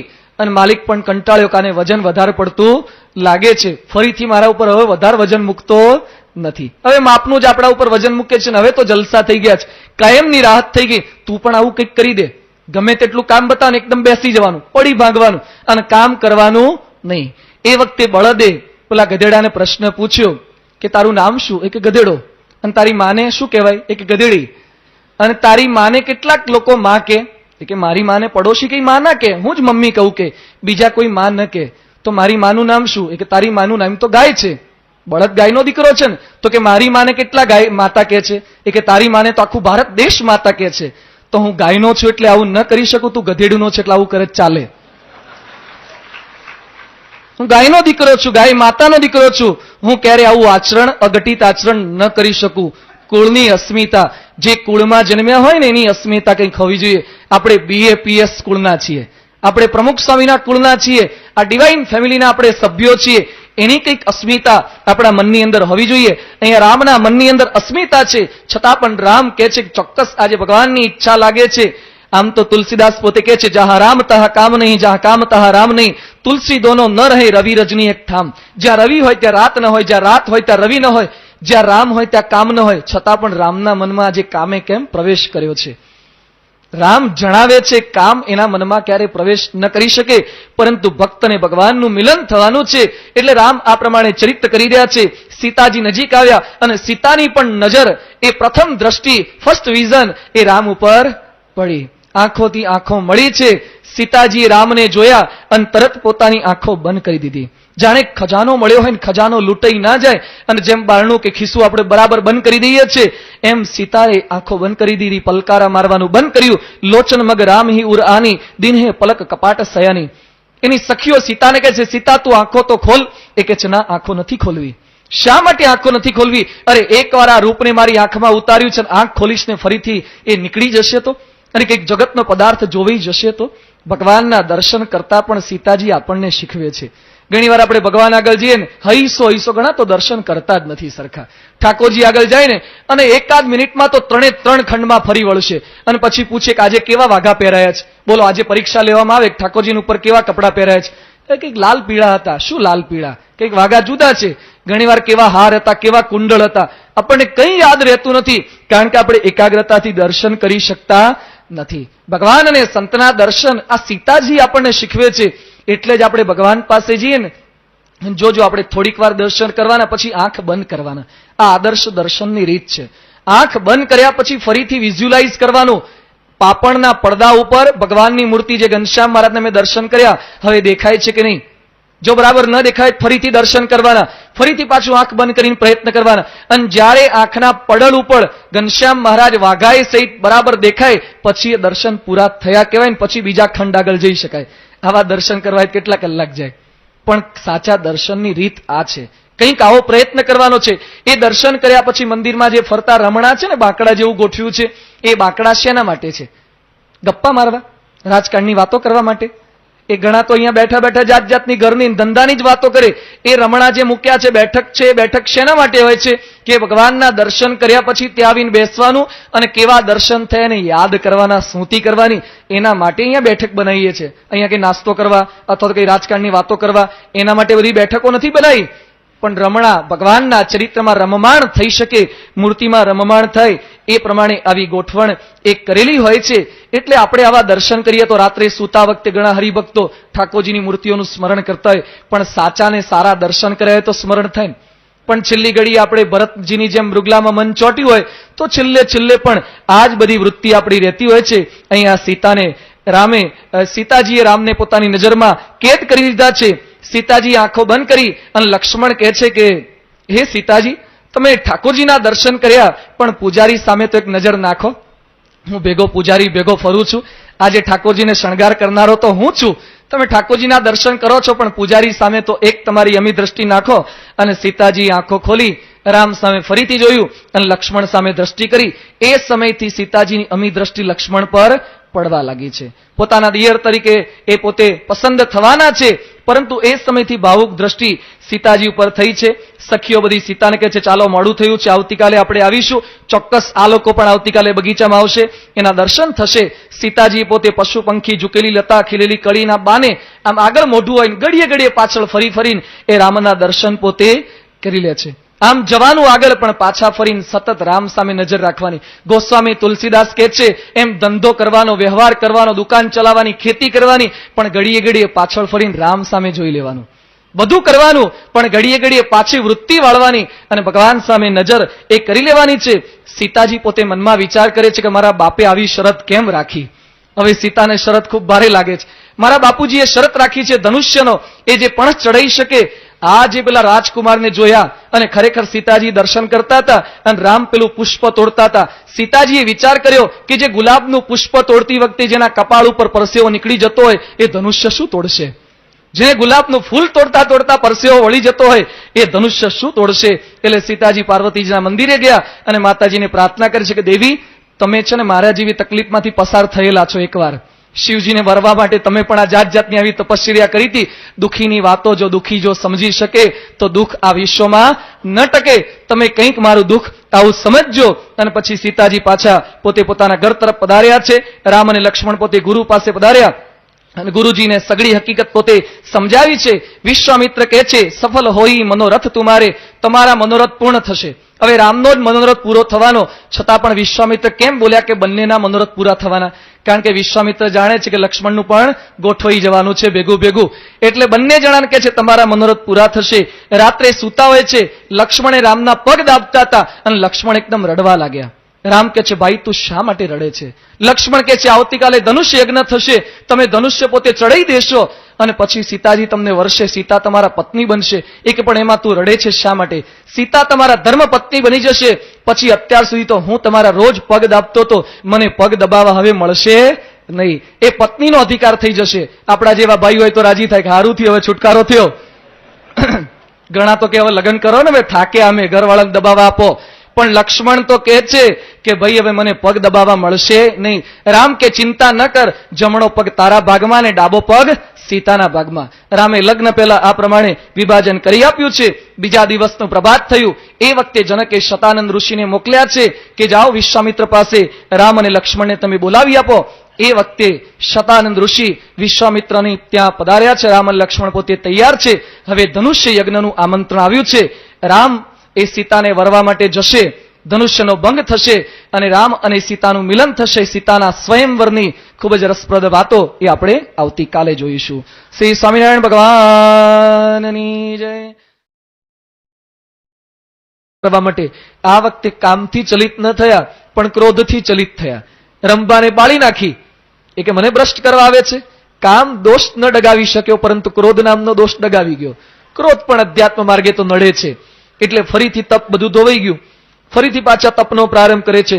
1000 વર્ષ તપ કર્યું. ઇન્દ્ર પોતે ભિક્ષુકનો વેશ ધારણ કરીને આવ્યા. એ કે તારું તપ બધું મને આપી દે. ફરીથી તપ બધું ઇન્દ્ર લઈ ગયા. છતાં પણ હતાશ થતા નથી. છેવટે ખૂબ ઘોર તપશ્ચર્યા કરી. બ્રહ્માજી પોતે પ્રસન્ન થઈ ગયા. વિશ્વામિત્રમ મહાત્માલમ વાક્યમ મધુરમ અબ્રુવન બ્રહ્મર્ષે સ્વાગતમ તે અસ્તુ તપસા સ્મ સુતોષિતાઃ. હે વિશ્વામિત્ર, તમે ખરેખર બ્રહ્મર્ષિ થઈ ગયા છો. વિશ્વામિત્ર કે તમે બ્રહ્મર્ષિ કોઈ ન ચાલે, પેલા વશિષ્ઠ મને બ્રહ્મર્ષિ કહે છે? જેની આગળ હું હારી જઉં છું, જેની આગળ પરાસ્ત થઉં છું, એ મને બ્રહ્મર્ષિ પદ આપે તો હું સાચો બ્રહ્મર્ષિ. અને ખરેખર વશિષ્ઠ પાસે ગયા. વશિષ્ઠ પણ પોતે રાજી થઈ ગયા અને પછી બોલ્યા, બ્રહ્મર્ષિસ્ત્વમ ન સંદેહ સર્વમ સંપદ્યતે તવ. કહેતા કે તમે ખરેખર બ્રહ્મર્ષિ બની ગયા છો. આ વિશ્વામિત્રની કથા એ શતાનંદ ઋષિએ રામ અને લક્ષ્મણને સંભળાવી. વિશ્વામિત્ર આપણા માટે પણ પ્રેરણારૂપ છે. અધ્યાત્મ માર્ગે આપણું પણ કામ દ્વારા ક્યારેક પતન થશે.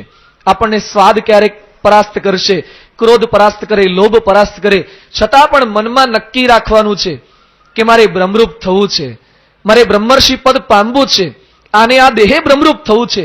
ડગી જવાય, હારી જવાય, આમ નિર્બળતા આવી જાય, છતાં પણ ક્યારેય મનમાં પાછા ન પડીએ, અધ્યાત્મ માર્ગે સતત પડી જઈએ, પાછા ઊભા થઈ એનો જ પ્રયત્ન ચાલુ રાખીએ. એ આપણને પોતે શીખવી રહ્યા છે. હવે વિશ્વામિત્ર રામ અને લક્ષ્મણની સાથે અહીંયા સીતાના સ્વયંવરમાં આવ્યા છે. પણ સીતા કોણ છે એનો પરિચય આપતા વાલ્મીકી મુનિએ પોતે રચ્યું છે, લખ્યું છે. વાત કરતા કહે છે કે પૂર્વે મિથિ નામે એક રાજા થઈ ગયા. એ મિથિ નામે રાજા એક નગર વસાવ્યું એટલે એનું નામ મિથિલા પડ્યું. મિથિ નામે રાજાએ વસાવેલું નગર એટલે મિથિલા. એ મિથિના દીકરા થયા, એનું નામ જનક હતું. અને જેટલા રાજા થયા એ બધાને જનક તરીકે જ ઓળખવામાં આવતા.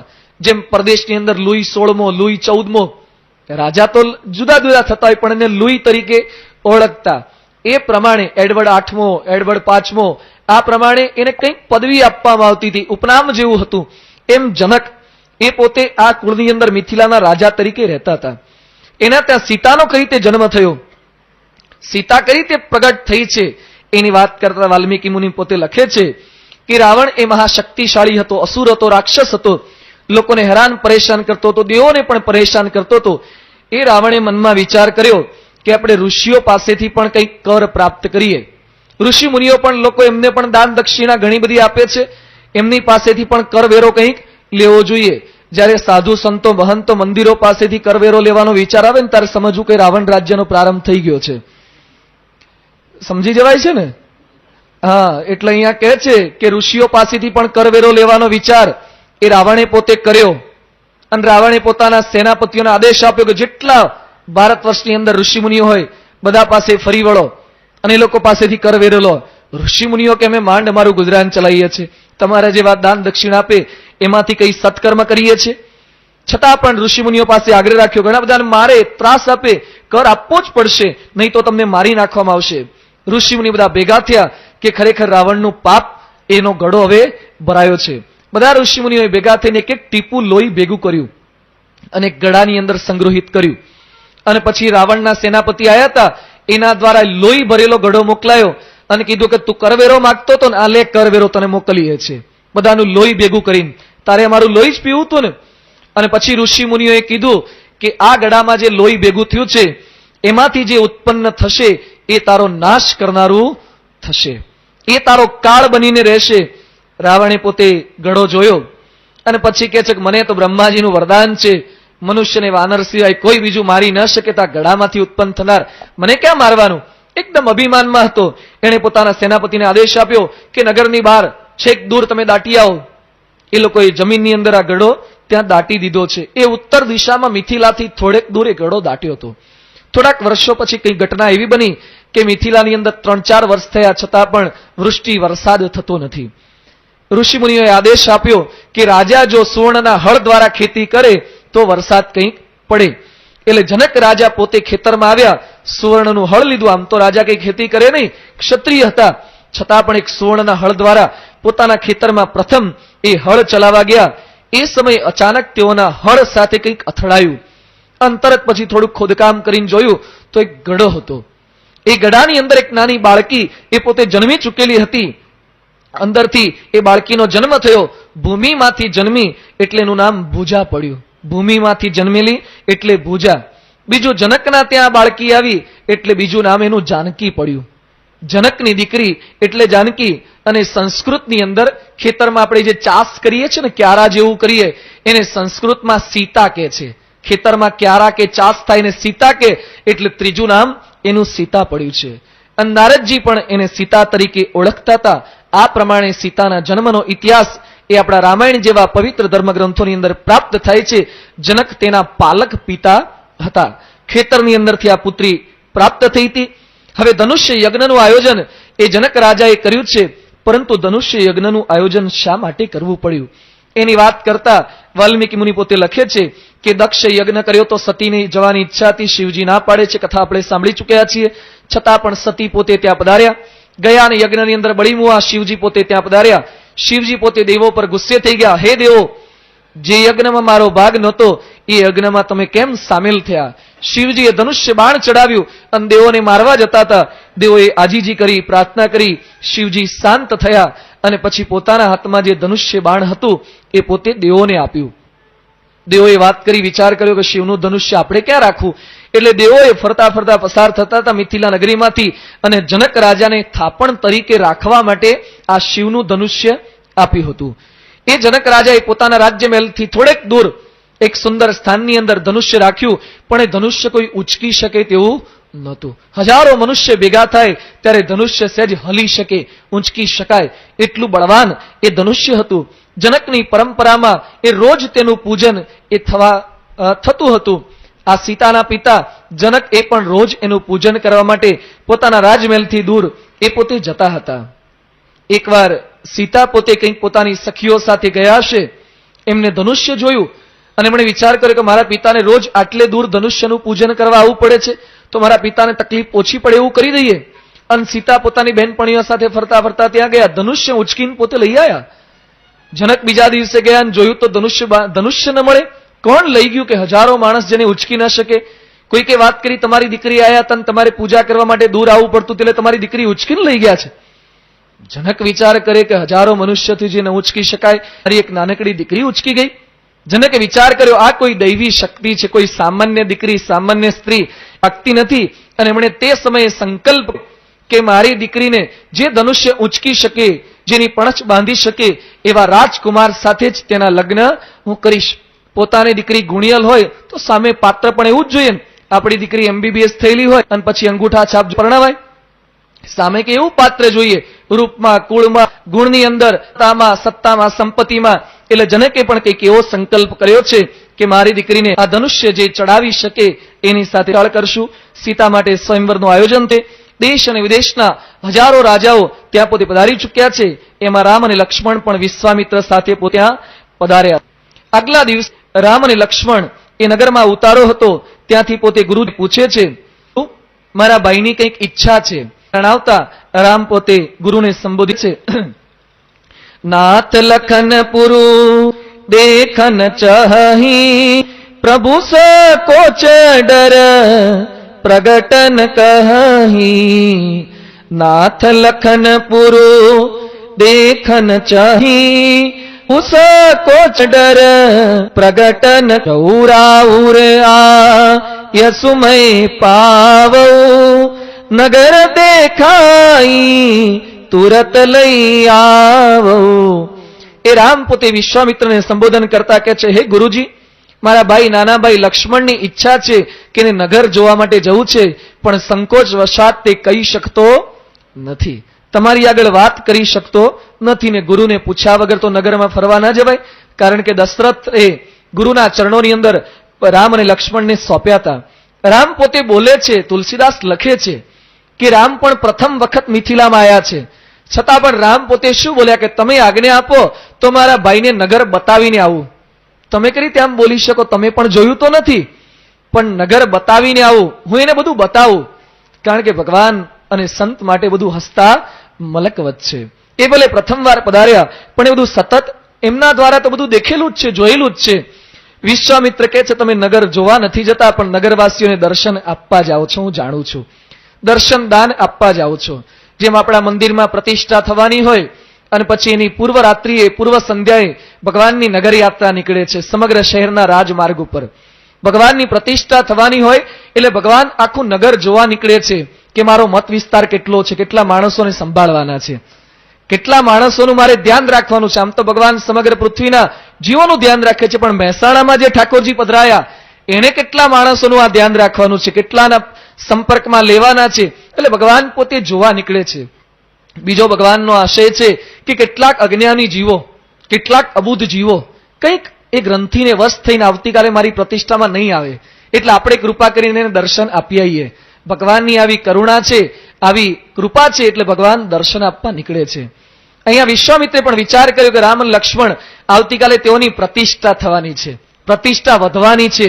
મિથિલાના આ જનકના ધનુષ્ય યજ્ઞની અંદર તો પ્રતિષ્ઠા પહેલા તો દર્શન આપવા અનિવાર્ય છે ને, એટલે રામ અને લક્ષ્મણ એ ભલે દર્શન આપી આવતા. બંને જણા નીકળે છે. ગુરુજી કંઈ શિખામણ આપતા નથી. રામ અને લક્ષ્મણને આશ્ચર્ય થાય છે, ગુરુજી આપણને કંઈ નવા નગરમાં જઈએ છે એમ કહેવું જોઈએ કે સાચવીને જજો, ધ્યાન રાખજો, કોઈની સાથે ધમાલ કરતા નહીં. પણ વિશ્વામિત્ર જાણે છે કે ધર્મ સેતુ પાલક તુમ તાતા, જે રામ છે એ મર્યાદાના પાલક છે. રામ કોઈ દિવસ આગી પાછી કઈ ભૂલ કરશે. કોઈ એક ગામની અંદર એકવાર એક ભિખારી પોતે પ્રવેશ કરે છે કંઈક ભિક્ષા માંગવા માટે.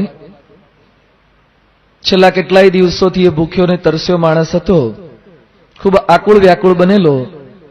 એ ગામની અંદર પ્રવેશ કરે ત્યાં રસ્તામાં જ એક શેઠની દુકાન હતી, નગર શેઠની કરિયાણાની દુકાન વગેરે હતું. તેઓની દુકાન પાસે જઈ અને ભિખારી પોતે આજીજી કરતા કહે છે કે શેઠ, ઘણા દિવસથી ભૂખ્યો છું, કંઈક જમવાની વ્યવસ્થા કરી આપો ને. શેઠ કહે છે આવા તો રોજ કેટલાય આવે, દિવસમાં 5-6 જણા આવા આવે, એ લોકોને જમવાની વ્યવસ્થા કરીએ તો બધો અમારો નફો આમાં જ ચાલ્યો જાય, જમવાની વ્યવસ્થા નહીં થાય. પેલા ભિખારીએ બહુ આજીજી કરી. શેઠ પોતે સહમત થતા નથી. ભિખારી કહે છે જમવાની કદાચ વ્યવસ્થા ન કરી આપો તો પાણીનો એક ગ્લાસ તો આપો, બહુ તરસ્યો થયો છે, ઉનાળાનો વખત છે, ઘણા સમયથી પાણી પણ મળ્યું નથી. શેઠ કે ઉભો રે, હમણાં માણસ આવશે એટલે આપશે. 10-15 મિનિટ થઈ છતાં પણ પાણીનો ગ્લાસ ન મળ્યો. ભિખારીએ ફરીથી પ્રાર્થના કરી, શેઠ બહુ તરસ લાગી છે, ગળું મારું સુકાય છે, મહેરબાની કરીને પાણીનો ગ્લાસ આપો ને. શેઠ કે છે એક તો મારી પાસે પાણી લેવાયો છે અને પાછો ઉપકાર કરતો હોય આ પ્રકારે ઘડીએ ઘડીએ શા માટે આગ્રહ કરે છે? ખબર નથી પડતી અત્યારે દુકાનની અંદર કોઈ માણસ હાજર નથી, હમણાં માણસ આવશે એટલે આપશે. એ સમયે પેલા ભિખારી હાથ જોડીને શેઠને વિનંતી કરે છે, શેઠ એવું ન બની શકે, 2 મિનિટ માટે તમે માણસ ન થઈ શકો? 2 મિનિટ માટે તમે માણસ બની જાઓ તો પાણીનો ગ્લાસ મને આપી શકો. આ દુકાનની અંદર શું માણસ નહોતો? શેઠ માણસ હતા, પરંતુ માણસાઈ નહોતી. આજે પૃથ્વી પર માણસોની કમી નથી, માણસાઈની કમી છે. ઠેર ઠેર ખામી આની છે, પ્રશ્ન માત્ર સર્જાય છે આના ત્વની ખામી છે. આજે પિતા ઘણા છે, પિતૃત્વ નથી. આજે માતાઓ ઘણી છે, માતૃત્વ નથી. આજે શિક્ષકો ઘણા છે, શિક્ષકોને લઈને સમાજમાં શિક્ષકોની ખોટને લઈને અવ્યવસ્થા સર્જાય છે એવું નથી. શિક્ષકો તો કેટલા બહાર પડે છે, આ બધાને ક્યાં ગોઠવાય એ સરકારનો મોટામાં મોટો પ્રશ્ન છે. એટલા બધા પીટીસી થયેલા ઉત્તર ગુજરાતમાં તો, સાબરકાંઠામાં તો પીટીસી જ કરાવે છે, કારણ કે સહેજે સહેજે નોકરી પ્રાપ્ત થઈ જાય. એટલે શિક્ષકોની ખોટ નથી, શિક્ષકત્વની ખામી છે. અત્યારે સમાજની અંદર ડોક્ટરોની ખોટ નથી, ડોક્ટરો તો ઘણા છે, પણ એમાં કંઈક ત્વની ખામી છે. સમાજની અંદર સાધુઓની ખોટ નથી, સાધુ ઓછા છે એટલે પ્રશ્ન સર્જાય છે એમ નથી, સાધુત્વની ખામી છે. રોજ જે કંઈ આપણે સમાચાર વાંચીએ છીએ, જાત જાતનું આપણે જાણીએ છીએ, એ ત્વની ખામીવાળા માણસો, સાધુઓ, ડોક્ટરો, શિક્ષકો, જેની જે કંઈ ભૂલ આવે છે એ ત્વની ખામીને લઈને ભૂલ સર્જાય છે. એ ત્વ કોણ ઉમેરી આપે? પિતાને આદર્શ પિતા કોણ બનાવી આપે? માતા આદર્શ માતા કઈ રીતે બની શકે? એક શિક્ષક આદર્શ શિક્ષક કઈ રીતે બની શકે? એક સાધુ આદર્શ સાધુ કઈ રીતે બની શકે? એ દરેકનું નિર્માણ કાર્ય કરવાનું એક ભગીરથ કાર્ય રામાયણ ગ્રંથ કરી રહ્યો છે. રામચરિતમાનસ કેવળ રામનું ચરિત્ર નહીં, પરંતુ રામના ચરિત્રને આધારે સમગ્ર સમાજના ચારિત્રનું નિર્માણ થઈ શકે એવી વાતો ગોસ્વામી તુલસીદાસ અને મહર્ષિ વાલ્મીકી મુનિના મુખ થકી આપણે સમજી રહ્યા છીએ. આપણે જ્યાં છીએ ત્યાંથી આગળ વધી શકીએ, આપણે જે ક્ષેત્રમાં છીએ ત્યાં ચોક્કસ આગળ વધી શકીએ. આપણામાં જે કંઈ ત્વની ખામી છે, ઉણપ છે, એ ઉણપ ચોક્કસ એ ભરાઈ શકે છે જો રામચરિત માનસનું યથાર્થ શ્રવણ થાય, કંઈક સમજવાનો, કંઈક સુધરવાનો પ્રયત્ન થાય તો. ગઈકાલે આપણે કથાનક જોયું હતું વિશ્વામિત્ર ઋષિનું.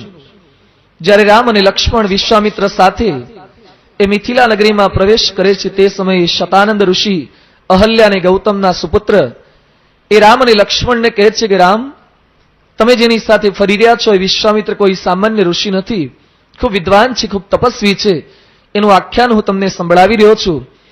એમ કહીને વિશ્વામિત્રનું આખ્યાન પોતે સંભળાવે છે. વિશ્વામિત્ર હતા ક્ષત્રિય કુળની અંદર જન્મેલા, છતાં પણ વિપ્રની ઈચ્છા પોતે હંમેશા રાખ્યા કરતા. પોતાની જાતને બ્રાહ્મણ માનતા હતા, ખૂબ શક્તિશાળી હતા, રાજા હતા.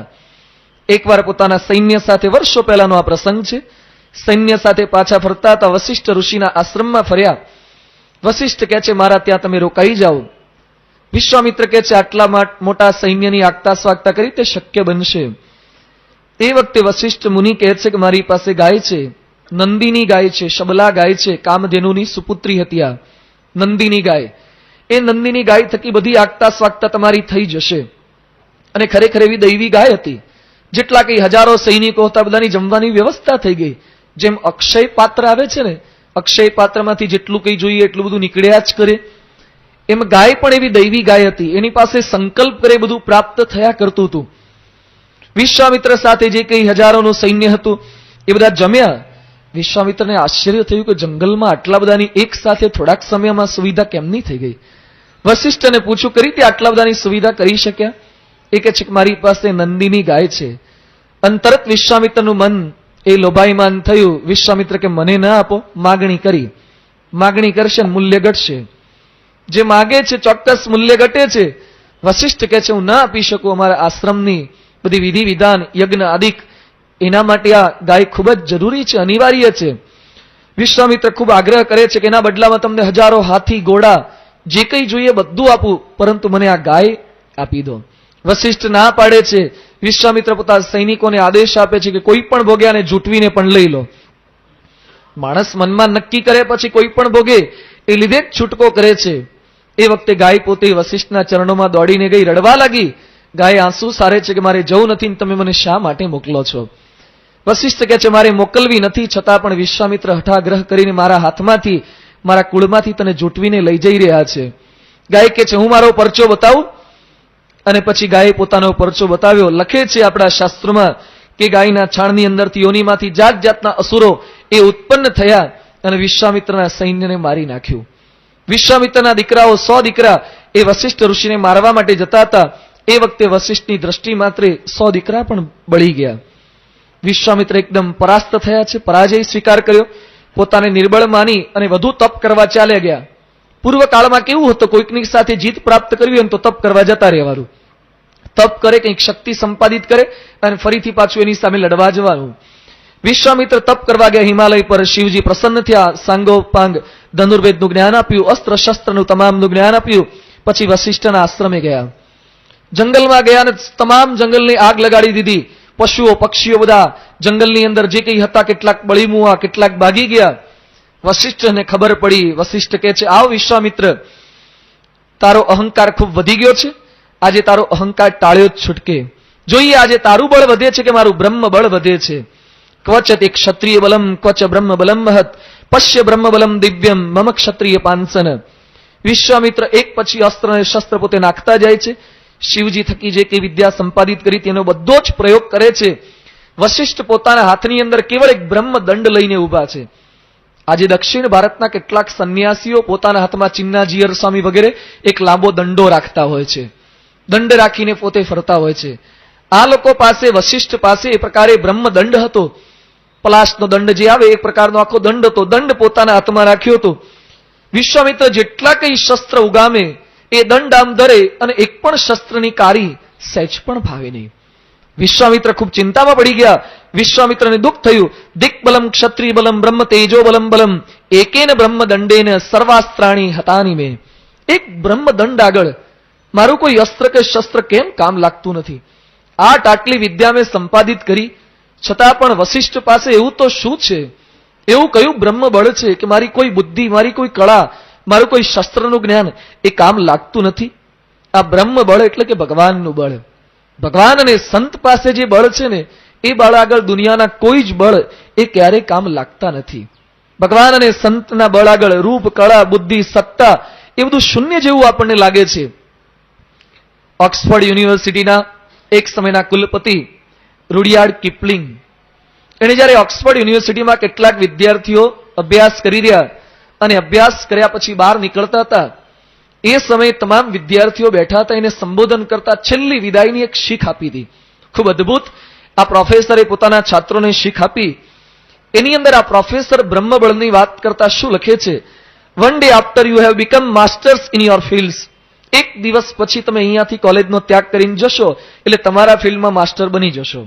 કોઈ પણ જગ્યાએ કોઈ નોકરી કરશે, કોઈ પોતાનો સ્વતંત્ર એ ઉદ્યોગ સ્થાપશે. You may come across a man, પણ જીવનમાં તમે એક એવા માણસની સામે આવશો, એવા માણસના સમાગમમાં આવશો. You may come across a man who has nothing, એની પાસે કંઈ જ નહીં હોય.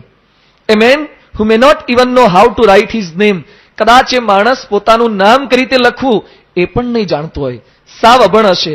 But when you stand next to him you will feel you are standing next to Himalayan mountain. તમે એની આગળ ઊભા રહેશો ત્યારે તમને લાગશે કે તમે કોઈ હિમાલય પર્વત આગળ ઊભા છો. જે અભણ છે, જેને પોતાનું નામ પણ લખતા આવડતું નથી, છતાં પણ you will feel that your money, your skills, your materialistic possession are nothing compared to the bliss that man is enjoying. એ માણસના મુખ પર કંઈક એવો આનંદ હશે ત્યારે તમને તમારી બધી વિદ્યા, તમારી કળા બધું તમને શૂન્ય જેવું લાગશે, કારણ કે એ માણસ પાસે કંઈક એવો આનંદ છે. બુદ્ધિબળ તમારું એ માણસ પાસે કંઈ જ કમ નહીં લાગે.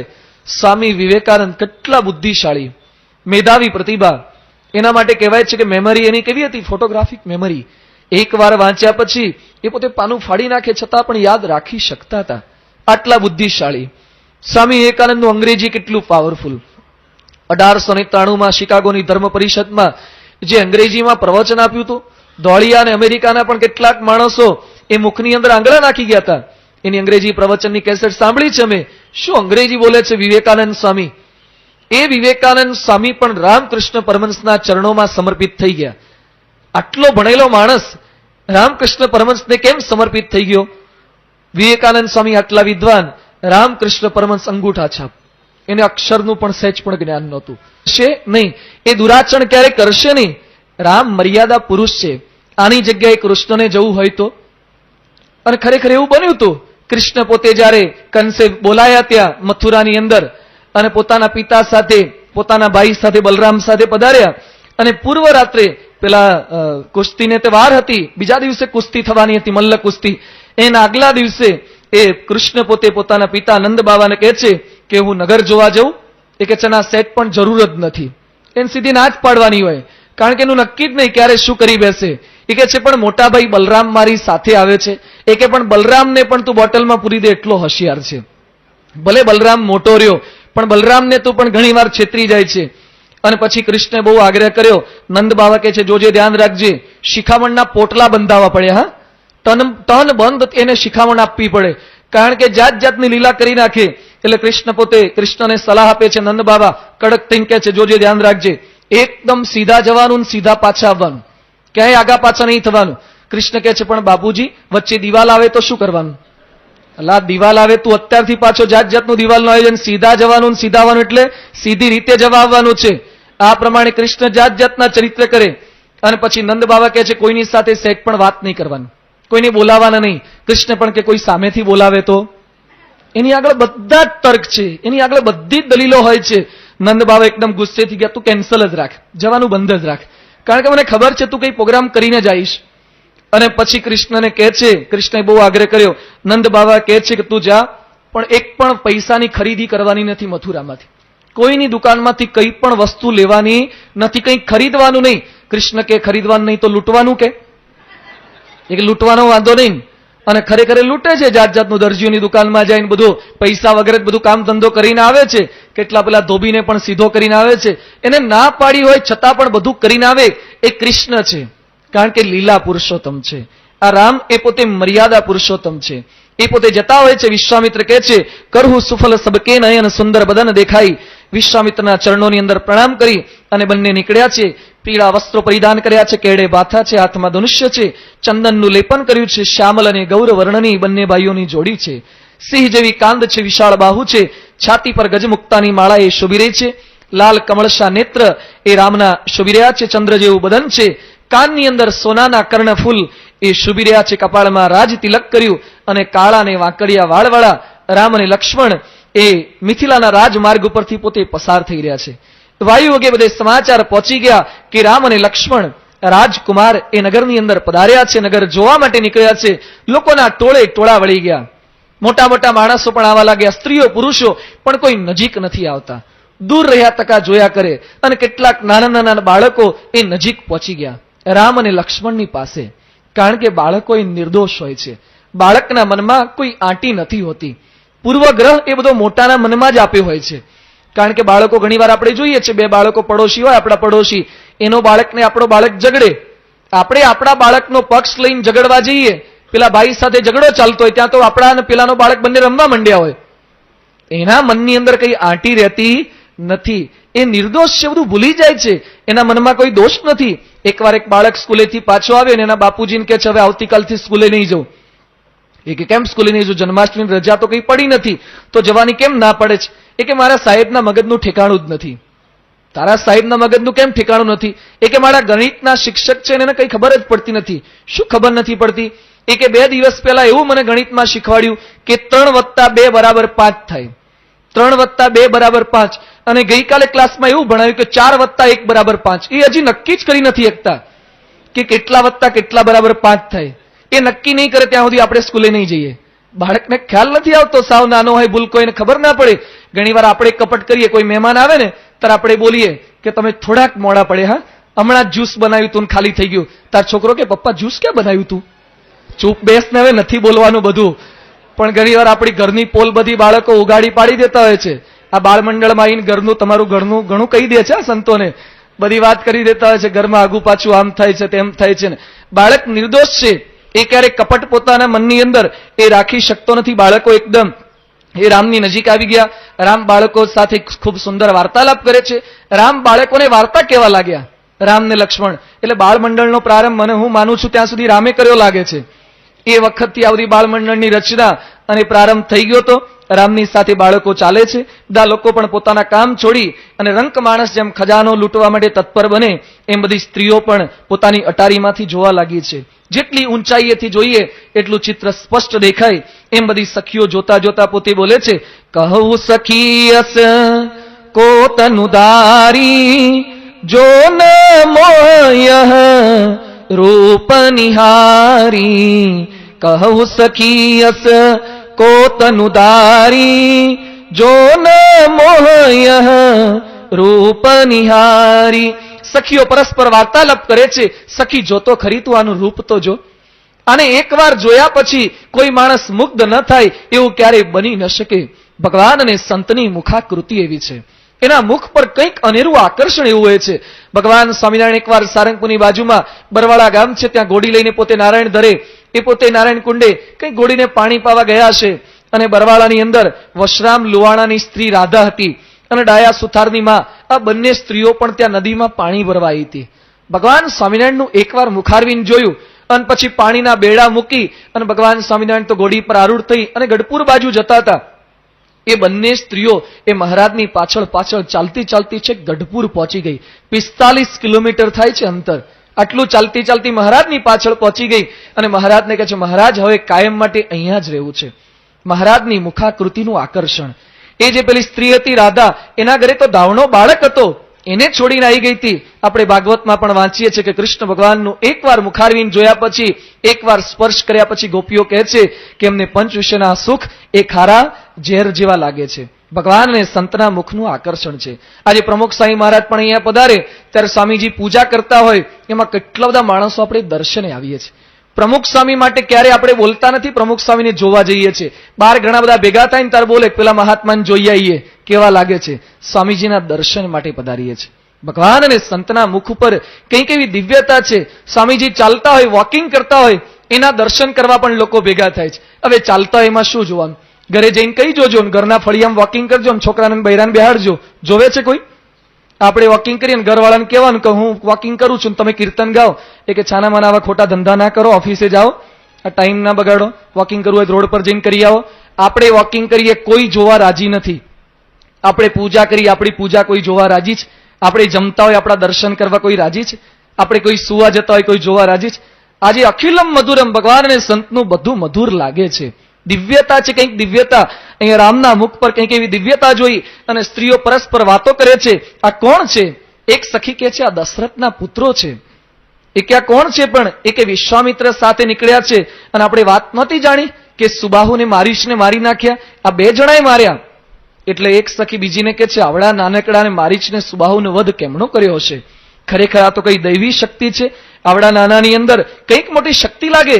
ત્યાં પાછી બીજી સખી ટાપસી પુરાવે કે પેલી શીલા થઈ ગઈ હતી અહલ્યા, એને સ્પર્શ માત્રે એને તો પાછું જીવન આપ્યું અને અહલ્યા કરી નાખી છે. કેવા સુંદર છે, કેવો જાદુ આના મુખની અંદર છે. ખરેખર અહીંયા રહે તો સારું, પણ અહીંયા તો કઈ રીતે રહે? આપણા જમઈ થાય તો ચાલે. બધી સખીઓ વિચાર કરે છે કે ધનુષ્ય યજ્ઞની અંદર એ પોતે અહીંયા પધાર્યા છે અને ધનુષ્ય આ લોકો ઉપાડી દે તો સારું. બધી ભગવાનને પ્રાર્થના કરે છે. હું છાતી ઠોકીને કહું છું કે આવતીકાલે ચોક્કસ આજ સીતાને વર્ષે બધી સ્ત્રીઓ આ પ્રમાણે વાતો કરી રહી છે. અટારીમાંથી પુષ્પવૃષ્ટિ થાય છે. ધનુષ્ય ભંગ માટે જે કંઈ મંડપ બનાવ્યો હોય છે એ મંડપ બધા બાળકો રામ અને લક્ષ્મણની સાથે ચાલતા ચાલતા ત્યાં જાય છે, બધું બતાવે છે. આ બધું જોયા પછી રામ પોતે કહે છે કૌતુક દેખી ચલે ગુરુ પાહી, જાની બિલવું ત્રાસ મને માહી. રામ લક્ષ્મણને કહે છે કે લક્ષ્મણ ઘણો બધો સમય વીતી ગયો છે, હવે ગુરુ પાસે પાછા પહોંચવું જોઈએ. ગુરુજી પાસે પધાર્યા છે અને ગુરુજીને સગળી હકીકત પાછી જણાવી કે નગરમાં ફરવા ગયા હતા, આ પ્રમાણે પ્રસંગો બન્યા. ત્યાર પછી ગુરુજી એ બધી કથા સંભળાવે છે. કહત કથા ઇતિહાસ પુરાની, રુચિર રજની જુગજામ સિરાની. વિશ્વામિત્રની સાથે રે વિશ્વામિત્ર જાત જાતની ચરિત્રો કથાઓ એ બધું સંભળાવે છે. કથા સંભળાયા પછી બંને રામ અને લક્ષ્મણ પોતાના ગુરુની ચરણ ચંપી કરે છે, સેવા કરે, ચરણ દાબી આપે છે. ગુરુજી વિશ્વામિત્ર કે બસ હવે બહુ થયું અને પછી વિશ્વામિત્ર એ પોતે રામ અને લક્ષ્મણને રજા આપે. ગુરુના મનમાં અપેક્ષા નથી હોતી પણ શિષ્ય પોતે સેવા કરે છે. આપણા મનમાં પણ ઘણી વાર હોય કે છોકરા પગ દબાવે, પણ પગ દબાવે એવું ઘણીવાર વર્તન હોવું જોઈએ ને આપણું. ચરણ દબાવવાની ઈચ્છા ઘણીવાર આપણને થાય. ઘણીવાર છોકરા તો દબાવે પણ આપણને કદાચ દબાવતા હોય તો સાથે આપણી વર્તણૂક એવી હોવી જોઈએ. ઘણીવાર ઘણાને પગ દબાવવા છોકરા જાય, કદાચ છોકરામાં બુદ્ધિ હોય, એવી ભક્તિ હોય તો સાથે સાથે આપણે વિવેક પણ એવો શીખવો જોઈએ. વિશ્વામિત્રના પગ જ્યારે રામ અને લક્ષ્મણ દબાવતા અને ઘડીએ થોડી વારે વિશ્વામિત્ર કે બસ હવે રાખો, ના પાડે, ચરણ ખેંચી લે. આ તો આપણે તો એક પગ દાબવા જઈને બીજો ધરે કે આ એ બાકી છે નહીં. આપણે કંઈક વિવેક શીખવો જોઈએ. 10 મિનિટ 15 મિનિટ દાબે પછી કહેવું જોઈએ. ઘણા તો કે ના કે બહુ સારું લાગે છે, દાબો તમારો જીવ વૃદ્ધિને પામે. પણ પેલો છોકરો અડધો કલાક દબાવે, ઘણા ના પાડે. એકવાર એક ગુરુજી આગળ શિષ્ય આવ્યો, મુમુક્ષુ આવ્યો અને પગ દાબતો હતો. અડધો કલાક થયો છતાં પણ ના પાડે. અને પેલો આમ ગુરુજીની આંખો મીંચાઈ જાય. પછી પેલો ચેલો ઉભો થઈને જવા જાય અને ગુરુજી કે કયા ગામનો હતો બેટા તું? અને ફરીથી પેલાને ખબર પડે ગુરુજી હજી જાગતા લાગે છે એટલે હજી દાબવા પડશે. એટલે ફરીથી પાછો પગ દબાવવાનો પ્રારંભ કરે. અડધો કલાક એક થાય ને પાછી ગુરુની આંખો મીંચાય. શિષ્ય વિચાર કરે ધીમે રહીને જતા રહીએ. અને ત્યાં પછી જ્યાં જવા જાય ને ગુરુજી પાછો પ્રશ્ન પૂછો કેટલા ભાઈ હતા તમે? ઘડીએ ખાલી એને પગ દબાવડાવવા માટે જ. પેલો કહે છે 3 ભાઈ હતા. અને ફરીથી પાછા કલાક પગ દબાવે અને પછી જવા જતો હતો. ખરેખર બિચારો થાકી ગયો તો, કંટાળી ગયો તો, પણ ગુરુના આશ્રમમાં આવ્યો તો બીજે કઈ જવાય એવું નહોતું. ગુરુજીએ પાછો રાત્રે 1-1:30 વાગે પ્રશ્ન પૂછ્યો કે તમે કેટલા ભાઈ હતા? પેલો કે 2. ગુરુજી કે હમણાં તો 3 ની વાત કરતો તો 2 કેમ કે છે? હવે કે હું જીવું એવું લાગતો નથી એટલે 2 જ કહેવા પડશે. આ 3 કલાક પગ દબાવડાવો પછી મારી હાલત શું થાય? ઘણીવાર ગુરુએ પણ વિવેક શીખવાનો હોય, મા બાપે પણ કંઈક વિવેક શીખવાનો હોય છે. અહીંયા પેલા રામ અને લક્ષ્મણ પગ દબાવે, ગુરુજી પગ ખેંચી લે છે. પછી રામ છતાં પણ રામકૃષ્ણ પરમહંસના ચરણોમાં સમર્પિત થઈ ગયા. શું બતાવે છે? બ્રહ્મ બળ આગળ દુનિયાના તમામ બળ, લૌકિક બળ, બુદ્ધિ બળ, સત્તાનું બળ કાંઈ જ કામ લાગતું નથી. બ્રહ્મ સ્વરૂપ ભગતજી મહારાજ દરજી જ્ઞાતિમાં જન્મેલા હતા. ભગતજી મહારાજ બહુ સારું ભણી પણ શક્યા નહોતા.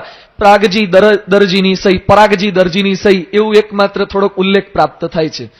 કોઈ શાસ્ત્રનું જ્ઞાન તેઓ પાસે નહોતું. કોઈ વિશિષ્ટ એવું રૂપ કે કઈ બીજી સત્તા એ પણ કાંઈ નહોતું. સામાન્ય ગામના વતની. છતાં પણ ભગતજી મહારાજ પાસે ગોરધનદાસ કોઠારી, વરતાલના મૂર્ધન્ય એ કોઠારી જેના હાથ નીચે 3-3, 4-4 આચાર્ય પસાર થઈ ગયા હોય અને ભગતજી મહારાજ પાસે આવે અને કહે છે કે પ્રાગજી ભક્ત, તમારા મુખ પર જેવો આનંદ છે એવો આનંદ મને કેમ નથી આવતો? કયું બળ છે? આ બ્રહ્મ બળ છે, ભગવાન અને સંતનું બળ. બ્રહ્મ સ્વરૂપ યોગીજી મહારાજ. આમાંથી જેણે યોગી બાપાના એકાદ વાર પણ દર્શન કર્યા છે ને, યોગી બાપાના મુખ પર જે આનંદ હતો ને, આપણી બધી ચતુરાઈ યોગી બાપા આગળ ફીકી લાગે. સંતો જેણે દર્શન કર્યા છે કહે છે કે યોગી બાપાને 70 વર્ષે પણ હસતા જોઈએ. એ વખતે નાનકડો તાજો જન્મેલો બાળક પણ યોગી બાપા આગળ આપણને કપટી લાગે. એટલા બધા યોગી બાપા નિષ્કપટ હતા, એવા નિર્દોષ હતા. યોગીજી મહારાજ પાસે આવીને મોટા મોટા પ્રોફેસરો માથા ઘસતા.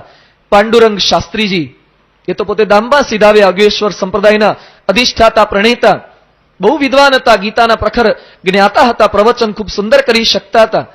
પાંડુરંગ શાસ્ત્રીજી જ્યારે મુંબઈમાં યોગી બાપા પધારે ત્યારે અવશ્ય યોગી બાપાને મળવા આવે, દર્શન કરવા માટે પધારે. એકવાર પાંડુરંગ શાસ્ત્રીજી યોગી બાપાના દર્શને આવ્યા. યોગીજી મહારાજ સૂઈ ગયા હતા. સંતોએ વાત કરી કે યોગી બાપા સૂઈ ગયા છે, રાત્રિનો સમય હતો, અત્યારે દર્શન નહીં થાય. એ કે સ્વામીજી મને સહેજ દર્શન કરી લેવા દો, એમના દર્શન કર્યા વગર મને ચેન નહીં પડે. અને છેવટે બહુ આગ્રહ કર્યો, સંતો લઈ ગયા. યોગી બાપા તો સૂતા હતા. યોગી બાપાના ચરણારવિંદ ગાતરી ઊંચું કરીને દૂરથી દર્શન કર્યા, પંચાંગ પ્રણામ કરીને પાછા ચાલ્યા ગયા. કઈ મોટપ છે યોગી બાપા પાસે? પાંડુરંગ શાસ્ત્રીજી ગીતાના પ્રખર જ્ઞાતા હતા, વક્તા હતા. યોગી બાપા ગીતાનો એક પણ શ્લોક સાચો બોલી શકતા કે ન હોય એ આપણને કઈ ખ્યાલ નથી. છતાં પણ યોગી બાપા આગળ ભલભલા માણસોને લાગે છે કે આપણી મોટપ એ કઈ જ હિસાબમાં નથી. ભગવાનનું બળ છે. ડોંગરેજી મહારાજ ભાગવતની ખૂબ સુંદર પારાયણ કરતા, ખરેખર ભક્તિમય તેઓનું જીવન હતું. ઊંઝા શહેરની અંદર જ ડોંગરેજી મહારાજ પધાર્યા. તે વખતે યોગી બાપા પણ ત્યાં ગયા હતા. યોગી બાપાએ ડોંગરેજી મહારાજને કીધું કે સ્વામી, તમે આખા ગુજરાતમાં ઠેર ઠેર બધાને ભાગવતની પારાયણ સંભળાવો છો, મને ભાગવત સાંભળવાની ઈચ્છા છે. એ વખતે ડોંગરેજી મહારાજ જ્યારે પણ યોગી બાપાને મળે ત્યારે દંડવત પ્રણામ કરતા. યોગી બાપાને ડોંગરેજી મહારાજ દંડવત કરે, સામે યોગી બાપા પણ પ્રણામ કરતા. યોગી બાપાએ આવો આગ્રહ રાખ્યો કે તમે આખા ગુજરાતના વ્યક્તિઓને ભાગવત સંભળાવો છો, મારે પણ ભાગવત સાંભળવું છે. ડોંગરેજી મહારાજ હાથ જોડીને ગળગળા થઈ ગયા અને પોતે શું બોલ્યા, સ્વામીજી આપ સ્વયં ભાગવત છો, ભાગવતને મારે ભાગવત શું સંભળાવું? હું તો ખાલી ભાગવતની કથા કરનારો માણસ છું. ભાગવતમાં જે લખ્યું છે તો તમે જીવનારા માણસ છો. દરેક લોકોને પ્રતીતિ આવે છે કે આવા પુરુષો કંઈક જુદા છે. આજે ગુરુહરિ પ્રમુખ સ્વામી મહારાજ, સ્વામીજી 6 કે 7 ચોપડી ભણ્યા છે. સ્વામીજી હિન્દી પણ બહુ સારું બોલી શકતા નથી. હિન્દીમાં કેવા ગોટાળા મારે છે. હિન્દી બાપાનું તમે સાંભળ્યું હોય, હમણાં જ અમદાવાદની અંદર પેલી વિદ્વત પરિષદ હતી, જે હિન્દી બોલ્યા. થોડાક વર્ષો પહેલા બાજપેયી અડવાણી ગાંધીનગરની આયા હતા અને એ વખતે પણ સ્વામીજી જાત જાતનું બોલે કે આત્મા વાંકા ભી નહીં હે, ચૂંકા ભી નહીં હે. આ પ્રમુખ સ્વામી હિન્દી બોલે. અડવાણીજી અહીંયા આયા હે, ભારતનો ખૂબ મોટો માણસ છે. વચ્ચે વચ્ચે પછી ગુજરાતી શરૂ થઈ જાય ને, એમને હિન્દી પણ સરખું ફાવતું નથી. ઇંગ્લિશ તો ક્યાંથી ફાવે? ગુજરાતી ઘણીવાર ગુજરાતીમાં લોચા મારે છે. અંતઃકરણ બોલવાની જગ્યાએ અંતસ્કરણ બોલશે ને બધા પોતાના ટિપિકલ શબ્દો. કાનમ ભાષાની બધી આખી ભાષા તેઓની છે, કાનમ તરફની. ગુજરાતી સરખું બોલી શકતા નથી, ઇંગ્લિશનું કોઈ કોટેશન બોલી શકતા નથી. છતાં પણ પ્રમુખ સ્વામી પાસે એવી કઈ શક્તિ છે, સ્વામીજી પાસે એવું કયું બળ છે? દેશ વિદેશના મોટા મોટા માંધાતાઓ તેના ચરણોમાં ઝૂકે છે. તારીખ 30 જૂન 2001ના રોજ દિલ્હીની અંદર અબ્દુલ કલામ એ પ્રમુખ સ્વામી મહારાજને મળવાયા. આ અબ્દુલ કલામ કોણ છે? જેણે ભારતને અણુશક્તિની અંદર ખૂબ મોટું પ્રદાન કર્યું છે. ખૂબ બુદ્ધિશાળી માણસ છે, જેના આધારે ભારત ઘણું બધું આગળ વધી શક્યું છે. સાથે સાથે એવું સાત્વિક તેઓનું જીવન પણ છે. આજકાલના નેતાઓની જેમ મોજ શોખની અંદર રાચનારા કલામ માણસ નથી. મુસ્લિમ છે છતાં પણ દેશની અસ્મિતાવાળો એક માણસ છે. એ જ્યારે પ્રમુખ સ્વામી મહારાજને મળવા આવ્યા, સામે એમના માટે સોફો, બાપાના જેવો જ સોફો તૈયાર રાખ્યો હતો. સંતોએ વાત કરી કે આપ સોફા પર બેસો. એ કે આવા પુરુષ આગળ સામે ન બેસાય, એના ચરણોમાં બેસાય. એ પોતે ચરણોમાં બેસી ગયા. રાષ્ટ્રપતિ કક્ષાનો માણસ ચરણોમાં બેસ્યો અને પછી સ્વામીજી સમક્ષ તેઓએ વાત કરતા કહ્યું કે તામિલનાડુમાં એક સંત થઈ ગયા, સંત તિરુવલ્લુવર. તેઓએ 1300 કવિતાનો એક ગ્રંથ રચ્યો છે. તિરુવલ્લુવરે આ ગ્રંથની અંદર કંઈક એવી વાત કરી છે, તમારા મનની અંદર, શરીરમાં કોઈક એવી વેદના જ્યારે પ્રગટ થાય એ સમયે મુક્ત થવા માટે દુનિયાનું કોઈ જ બળ, બુદ્ધિબળ, સત્તાબળ, રૂપનું બળ એ કામ નહીં લાગે. તમારાથી પર એક એવી મહાન સત્તા દુનિયામાં હયાત હશે, એની પાસે જશો ત્યારે તમારી બુદ્ધિ તમને શૂન્ય જેવી લાગશે. એના ચરણોમાં પડી જજો, એને પ્રણામ કરજો, એની પાસેથી કંઈક જ્ઞાન એ તમે સંપાદિત કરજો. એની શરણોમાં જશો ત્યારે તમને લાગશે કે એમના શરીરમાંથી કંઈક એવી દિવ્ય શક્તિ વહી રહી છે જે તમને પવિત્ર કરશે. અને પછી કલામ એકદમ ગળગળા થઈ ગયા અને કહે છે, સ્વામીજી આ કવિતાનો ગ્રંથ મેં વાંચ્યો હતો, વર્ષોથી વિચાર કરતો હતો કે એવા સંત ક્યાં છે. આજે તમારા ચરણોમાં બેઠો છું, મને પ્રતીતિ થાય છે કે આપના શરીરમાંથી કંઈક એવી દિવ્ય શક્તિ વહી રહી છે અને મને પવિત્રતા બક્ષે છે. સ્વામીજી કાંઈ ભણેલા નથી, છતાં પણ બાપાના ચરણોમાં બેસીને દરેક વ્યક્તિને લાગે છે કે ખરેખર આપણી મોટપ કાંઈ નથી. એનડીડીબીના ચેરમેન કુરિયન સાહેબ, જે શ્વેત ક્રાંતિના પ્રણેતા કહેવાય, કુરિયન બહુ બુદ્ધિશાળી માણસ છે. ક્લિન્ટન જ્યારે ભારતમાં એકવાર આવ્યા અને પછી આમંત્રણ મોકલાયું કે કુરિયન મળવા આવે, કુરિયન સાહેબ પોતે બોલ્યા કે જો ક્લિન્ટનને સમય હોય ને ઈચ્છા હોય તો મને મળવા આણંદમાં આવે. આટલો બહુ સમર્થ માણસ છે, ડ્રેસિંગ નેચર વાળા છે, ક્યારે કોઈની આગળ ઝૂકી ન શકે. થોડાક સમય પહેલા નરેન્દ્ર મોદી સાથે પણ બખાડ્યો હતો, તેઓ ન્યૂઝપેપરમાં વાંચ્યું હતું બધાએ. આવો બધો શક્તિશાળી માણસ છે. પણ એક કુરિયન જ્યારે 85માં સમયમાં આવ્યા અને પછી સ્ટેજ પરથી એક વાક્ય બોલ્યા હતા કે આજે પ્રમુખ સ્વામીના દર્શન કરું છું ત્યારે મારી બધી સિદ્ધિઓ મને શૂન્ય જેવી લાગે છે. આ સંત આગળ જ્યારે આપણે આવીએ છીએ ત્યારે બધી સિદ્ધિ શૂન્ય જેવી લાગે છે. 2 વર્ષ પહેલા આણંદની અંદર ઈરમા ઇન્સ્ટિટ્યૂટની સ્થાપના તેઓએ કરી છે, કુરિયન સાહેબે. એ ઇન્સ્ટિટ્યૂટની અંદર પ્રમુખ સ્વામી મહારાજ પધાર્યા હતા. પ્રદેશના બાળકોની શિબિર હતી. કુરિયન સાહેબ એટલા કડક છે, એકવાર ત્યાં ઇન્ટરવ્યુ માટે કેટલાક છોકરાઓ આવ્યા હતા અને કુરિયન પોતે પોતાના ઘરેથી પોતાની ઓફિસમાં જતા હતા અને છોકરાઓને લોનમાં સૂતેલા જોયા, બેઠેલા જોયા. ઇન્ટરવ્યુ આપવા આવવાના હતા અને જેવો ઇન્ટરવ્યુ આપવા આવ્યો કુરિયને ગેટ આઉટ કહીને બહાર મોકલી દીધો. એ કે તું મારી ઇન્સ્ટિટ્યૂટ માટે લાયક જ નથી. તો ઇન્ટરવ્યુ આપવા આવ્યો તો લોન પર આમ સૂતો હોય તો મારી ઇન્સ્ટિટ્યૂટમાં શું સુધારો કે વધારો કરી શકીશ? કાઢી મૂકે.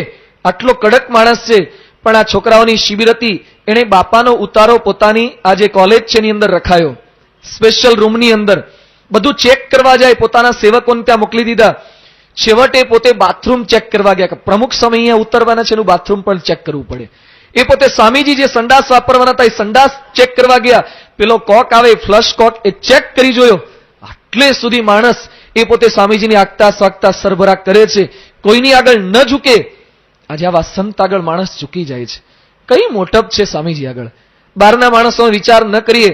આજે સંસ્થાની અંદર 722 સાધુમાંથી 80 તો અમે એન્જિનિયર છીએ, 6 કે 7 ડોક્ટર છીએ, MCA થયેલા, MBA થયેલા, CS થયેલા, CA થયેલા, કેટલું ભણેલા. 1 કરોડ રૂપિયા જેનો વાર્ષિક પગાર હોય, 1.5 કરોડ રૂપિયા, એવા પણ આપણા ત્યાં સાધુઓ છે, જેના ઘરે પોતાના પર્સનલ પ્લેન હતા, રમકડાના નહીં, સાચા વિમાન વાળા પણ આપણા ત્યાં સાધુ છે, છોડીને આવેલા. આ બધા પ્રમુખ સ્વામીના ચરણોમાં કેમ ઝૂકી જાય છે? કયું બળ છે? આજે આપણા છોકરાને આપણે વાળ કપાવવાનું કહી શકતા નથી, પ્રમુખ સ્વામીની ઈચ્છાથી 700 જણા ટાલ કરીને બેઠા છે. ચમત્કાર નથી? આ ભગવાનનું બળ નથી? થોડોક વિચાર કરીએ. આજે આપણા છોકરાઓને આપણે વર્તાવી શકતા નથી. 2 દીકરાને ભેગા રાખવા આંખોમાં પાણી આવી જાય છે. આજે 722 જણા સંપીને રહે છે. આ કયું બળ છે? કોક અમેરિકાના, કોક આદિવાસી છે, કોક ભણેલા, કોક અભણ, દરેક શાખાના સ્નાતક, અનુસ્નાતક, જાત જાતની વિચિત્ર મતિવાળા, વિચિત્ર બુદ્ધિવાળા, વિચિત્ર શક્તિવાળા, છતાં પણ બધા ભેગા રહી શકે. અને આ કળીકાળની અંદર સ્વામીજી સ્ત્રીધનના ત્યાગી સંતો તૈયાર કરી રહ્યા છે. કયું બળ તેઓની પાસે હશે? આજે આપણે એક નિર્જળા ઉપવાસ કરીએ અને ભારે પડે છે. આ કળીકાળની અંદર, મોજ શોખના જમાનાની અંદર પ્રમુખ સ્વામીના આદેશથી, તેઓની ઈચ્છાથી આજે સંતો 1 મહિનામાં 5 નિર્જળા ઉપવાસ કરે છે. ખરેખર આ કઠિન સાધના નથી લાગતી? ભક્તિ તો આપણે બધાએ કરવાની છે, છતાં પણ સંતો કેવી સાધનાને બધું કરી રહ્યા છે. કયું બળ વર્તાવી શકે છે? ભગવાન અને સંતનું બળ, આ બ્રહ્મ બળ. ભગવાનની મોટપ હોય તો આ શક્ય બને. આજે ડોક્ટર સ્વામી કેવા પ્રવચનકાર છે, કેટલું આદર્શ જીવન તેઓનું છે, છતાં પણ સ્વામીના ચરણોમાં નતમસ્તક થઈને રહે છે. મહંત સ્વામી હોય, ઈશ્વરચરણ સ્વામી હોય, મોટા મોટા IAS ઓફિસરોને હંફાવે એવી બુદ્ધિ પ્રતિભાવાળા સંતો છે, છતાં પણ બાપાના ચરણોમાં જાય ત્યારે લાગે કે આપણી પાસે કંઈ જ નથી, આપણી કોઈ જ મોટપ નથી, આપણી કોઈ જ બુદ્ધિ નથી. એવું કંઈક તેઓની પાસે ઐશ્વર્ય છે, કંઈક એવી શક્તિ છે, કંઈક ભગવાનને સાથે લઈને ફરે છે અખંડ, એટલે એમની આગળ બધા ઝૂકી જાય છે. અહીંયા વશિષ્ઠ પાસે કંઈક એવું બળ હતું. એકેન બ્રહ્મદંડેન સર્વાસ્ત્રાણી હતાની મેં, મારા બધા જ અસ્ત્ર શસ્ત્ર એ છીનવાઈ જાય છે. આજે આવા સંતને જોયા પછી લાગે છે કે આપણી મોટપ કંઈ હિસાબમાં નથી. એવા સંત આગળ ઝૂકી જવાનું મન થાય, પણ વિશ્વામિત્ર પોતે ઝૂકી ન શક્યા. કંઈક અહંકાર હતો. આજે લોકમાં આપણે જોઈએ છે આવા સંત વિચરી રહ્યા છે, છતાં પણ બધા ઝૂકી શકતા નથી. અહંકારનું પડળ નળે છે. પોતે કંઈક અહંકારી છે, કંઈક બુદ્ધિશાળી છે, જાણે છે કે આ સંત જુદા છે, છતાં પણ ઝૂકી શકાતું નથી, સમર્પિત થઈ શકાતું નથી. વિશ્વામિત્ર પણ કંઈક એવા અહંકારી હતા. એ પોતે તપ કરવા નીકળી ગયા. પોતે નક્કી કર્યું કે વશિષ્ઠ જેવા બ્રહ્મર્ષિ છે એવા બ્રહ્મર્ષિ મારે થવું છે. તપ કર્યું. બ્રહ્માજી પ્રસન્ન થયા. બ્રહ્માજી કહે છે તમે રાજર્ષિ થયા. એ કે મારે રાજર્ષિ નહીં, મારે બ્રહ્મર્ષિ થવું છે. મનમાં નક્કી કર્યું કે વશિષ્ઠ જેવા બ્રહ્મર્ષિ છે એવું બ્રહ્મર્ષિ પદ મારે પણ પ્રાપ્ત કરવું છે. ફરીથી તપ કરવા ગયા અને ઇન્દ્રએ પેલી મેનકા મોકલી અને મેનકા સાથે શારીરિક સંબંધ બંધાઈ ગયો. એમાંથી શકુંતલા જન્મી ગઈ. ફરીથી તપ બધું પાણીમાં ધોવાઈ ગયું. એ કે ના, ભલે હું કામ દોષે કરીને પરાસ્ત થયો, ફરીથી મારે તપ કરવું છે. તપ કર્યું અને ફરીથી ઇન્દ્રએ બીજી અપ્સરા મોકલી, રંભા નામની અપ્સરા મોકલી પરાસ્ત કરવા માટે, તપોભંગ કરવા. અને લક્ષ્મણ ગયા. લક્ષ્મણ પાછા એ પોતાના ભાઈની આ પ્રમાણે એ પોતે સેવા કરે છે. બીજા દિવસે જાગ્રત થયા અને જાગ્રત થયા પછી બંને ભાઈઓ ગુરુજીને પ્રશ્ન પૂછે છે કે ગુરુજી, આપની પૂજાના ફૂલ લેવા માટે અમે જઈએ. ગુરુની પૂજાના ફૂલ લેવા માટે બંને જણા નીકળ્યા છે. બગીચાની અંદર જાત જાતના પુષ્પ ખીલ્યા છે. લક્ષ્મણ કહે છે ચાલો વાટિકામાંથી પુષ્પ આપણે તોડી લઈએ. રામ પોતે ના પાડે છે. લક્ષ્મણ કહે છે આપણે મિથિલાના મહેમાન છીએ અને મહેમાનને કંઈ પણ લેવું હોય તો છૂટ છે. રામ કહે છે કંઈ પણ લઈ ન શકાય. આ બગીચાના જે માળી હોય, માળીને અવશ્ય પૂછવું પડે. અને પછી રામ પોતે અહીંયા તુલસીદાસ લખે છે, ચહુદીસી ચીતઈ પૂછી માલી ગન લગે દેન દલ ફૂલ મુદિત મન. ગોસ્વામી તુલસીદાસ લખે છે કે રામે પૂછ્યા વગર એક પુષ્પ પણ લીધું નહીં. આ રામનું જીવન આપણને શીખવે છે. રામનો માર્ગ આ છે. શિક્ષાવત્રીમાં ભગવાન સ્વામિનારાયણે જે વાત કરી ને, સ્તેન કર્મન કર્તવ્યમ ધર્માર્થમપી કેનચિત સત્સ્વામી કાષ્ટ પુષ્પાદી ન ગ્રાહ્યમ તદાગ્નયા. કહેતા કે જે માલિક હોય એને પૂછ્યા વગર એનું પુષ્પ પણ ન લેવાય. અહીંયા મંદિરે આવવું હોય ને આપણને એમ થાય કે ભગવાનને ચડાવવા માટે ફૂલ લેતા જઈએ. પડોશીના ઘરે ઘણા બધા ગુલાબ ખીલ્યા હોય છે. અરે ઘણા ખીલ્યા હોય પણ એના ઘરે ખીલ્યા છે ને, એને પૂછ્યા વગર ગુલાબનું પુષ્પ પણ ક્યારે, ધર્મને અર્થે પણ ક્યારેય ન લઈ શકાય. ઘણા લોકો જાત જાતનો ધંધો કરે, ખોટો ધંધો કરે અને કે ભગવાનને 10મો 20મો ભાગ આપી દઈશું. આવી ભાવનાથી ધર્મ કરે પણ સાથે સાથે કંઈક આવી અસત્યની પ્રવૃત્તિ કરે. નવરાત્રીની ઉજવણી કરતા હોય છે. નવરાત્રી ખોટી નથી, પણ જાત જાતનો કેવો અધર્મ કરે છે. નવરાત્રીમાં લાઈટો કરે, અજવાળા કરશે, કેટલા બધા અજવાળા કરશે. મોટે ભાગે ઘણી બધી નવરાત્રીઓમાં બારે બાર લંગરિયા નાખ્યા હોય પછી અજવાળા કરતા હોય. આમ બારોબાર રોડ પરથી લંગરિયા નાખી અને અજવાળો કરે અને પછી માતાજીના ગરબા ગાય, ચપટી ભરી ચોખા, ઘીનો દીવડો. ઘીનો ક્યાં છે? બારોબાર જીબીનો દીવડો બાળે છે, ઘીનો દીવડો. અને માતાજીને કહે છે માડી તમે વહેલા આવો. અલા માડી ના આવે. માડી કહે છે આઈશ તો સૌરભભાઈ પકડીને લઈ જશે. આ બધા જીબીના કાયદા કડક છે અત્યારે તો, અને કોર્ટમાં પૂરી લઈ જશે. માડી ના આવે. બારોબાર લંગરિયા નાખ્યા હોય પછી માતાજીની વિનંતી કરીએ, કંઈક ધર્મ નથી હોતો. અને આ પ્રકારે આપણે વિનંતી કરીએ, પ્રાર્થના કરીએ એટલે ચોરી, જાત જાતની ચોરી માણસો કરતા હોય. શાકભાજી લેવા જાય ને એમાં પણ કોથમીર કે આદુ કે કંઈક નું કંઈક વધારે નાખી જ દે. કંઈક ને કંઈક વૃત્તિ હોય છે પૂછ્યા વગર લેવાની. પણ રામનું જીવન આપણને શીખવે છે ક્યારેય કોઈ પણની વસ્તુ, ઘરમાં પણ આપણા કુટુંબના સભ્યો હોય તો પણ અચૂક એ પૂછીને લેવું. ઘરમાં નાના મોટા ઝઘડા છોકરાઓ વચ્ચે શેના થતા હોય? મને પૂછ્યા વગર મારી વસ્તુને કેમ મળ્યું? ઘણીવાર પ્રશ્ન થાય છે. તો આપણે હંમેશા પૂછીને લેવું. એ પણ રામ શીખવી રહ્યા છે. વાટિકામાં પ્રવેશ કર્યો. રામાયણમાં 2 વાટિકાનો ઉલ્લેખ આવે છે. એક જનકની પુષ્પ વાટિકા અને બીજી રાવણની અશોક વાટિકા. 2 વાટિકાનો ઉલ્લેખ રામાયણમાં આવે છે. આ પહેલી જે જનકની પુષ્પ વાટિકા એ વિદેહીની, યોગીની પુષ્પ વાટિકા છે. પેલી ભોગીની અને દેહીની વાટિકા છે. અહીંયા રામ અને સીતા પધારે છે, પુષ્પ ખીલે છે. પેલા હનુમાનજી ખીલેલા પુષ્પને ઉજ્જડ કરી નાખે છે અશોક વાટિકામાં. અહીંયા રામને સીતાના પ્રથમ દર્શન થયા. પેલી બાજુ હનુમાનજીને સીતાના પ્રથમ દર્શન થયા છે. એવી વાટિકાની અંદર રામ અને લક્ષ્મણે પોતે બાગમાં પ્રવેશ કર્યો. સવારનો સમય થયો છે. કેટલાક પુષ્પ એ સૂર્યના પ્રકાશથી ખીલ્યા છે અને કેટલીક કળીઓ એ સૂર્યવંશીના પ્રભાવથી ખીલ્યા છે. કારણ કે કેટલાક સૂર્યથી ખીલે અને આ સૂર્ય કુળના પ્રવેશ કરી ચૂક્યા છે એટલે રામના દર્શન માત્રે એ ખીલી રહ્યા છે. તેહી અવસર સીતા તહાઈ ગિરિજા પૂજન જનની પઢાઈ. એ સમયે સીતા પોતાની સખીઓ સાથે પોતાની માતાએ કીધું કે ગિરિજાની, પાર્વતીની પૂજા કરવા તું જા. એટલે સીતા પોતે પાર્વતીની પૂજા કરવા ત્યાં પધાર્યા છે. સરોવરમાં સ્નાન કર્યું, પાર્વતીની પૂજા કરી. ત્યાં એક સખી દોડતી દોડતી સીતાને છોડી અને પોતે ક્યાંક બગીચાની અંદર ફરવા ચાલી ગઈ. અને થોડીક મિનિટો પાછી એ ફરીથી હાંફતી હાંફતી એ પોતે સીતા પાસે આવી અને એકદમ હાંફી રહી છે. એના શ્વાસ અને ઉચ્છ્વાસ એકદમ સ્પીડની અંદર ચાલે છે. એ વખતે બધી સખીઓ પૂછે છે કે તારી આંખની અંદર શા માટે આંસુ છે? શા માટે તું આટલી બધી હાંફી રહી છે? કહું કારણ નિજ હર્ષ કર પૂછી સબ મૃદુ બહેન. બધા બરાબર પૂછે છે, પેલી કાંઈ જવાબ આપતી નથી. એકદમ ચિત્રવક થઈ ગઈ છે, સ્થિર થઈ ગઈ છે, ચોંટી ગઈ છે. બધી સખીઓ પૂછે છે બોલ રહી સખી, ઇતનો હરખ ક્યો હે તેરે મુખ પર? તારા મોઢા પર આટલો બધો આનંદ કેમ છે? કુછ પાયો તુને ક્યાં? દિખા તો જરા તુને ક્યાં પાયા હે, આ પ્રમાણે આગ્રહ કરે છે. એ વખતે પેલી સખી કહે છે, દેખન બાગુ કુંવર દુઈયાએ બયકી સોર સબ બાતી સુહાય, શ્યામ ગોર કિમી કહો મેં બખાની, ગીરા નયન નયન બીનુ બાની, દેખન બાગુ કુંવર દુઈયાએ. પેલી સખી કહે છે કે બગીચો હું જોવા ગઈ હતી, એવામાં બે રાજકુમારના મને દર્શન થયા છે, કિશોર વય છે, સર્વ પ્રકારે સુંદર છે. પેલી સખી કહે છે પણ બરાબર વર્ણન તો કર, કેવા સુંદર છે, જરાક વર્ણન કર. પેલી જે સખી જોઈને આવી હતી એ કહે છે એક શ્યામ છે ને એક ગૌર વર્ણના છે, પણ કે ના યથાર્થ વર્ણન કર, એના રૂપનું વર્ણન કર, એના વાળ કેવા છે, એની આંખો કેવી છે, એના હાથ કેવા છે, એને વસ્ત્ર કેવા પરિધાન કર્યા છે, એની ચાલ કેવી છે, બોલ સખી તું ઝડપથી બોલ, એ રાજકુમાર કેવા લાગે છે. પેલી જે સખી જોઈને આવી છે કે છે ગીરા અનયન નયન બીનું બાની, જેણે જોઈ છે, જેણે જોયા છે એને આંખો નથી, અને જે આંખો છે એ પોતે બોલી શકતી નથી. એ કહે છે ગીરા અનયન નયન બીનું બાની, મારી જે આંખોએ જોયું છે એ પોતે બોલી શકતી નથી, અને જે બોલી શકે છે મારું મુખ એને જોયા નથી, મારે વર્ણન કરી રીતે કરવું. અને ખરેખર ભગવાન અને સંતનો પ્રભાવ એવો છે, નેતિ નેતિ દરેકને લાગ્યા કરે.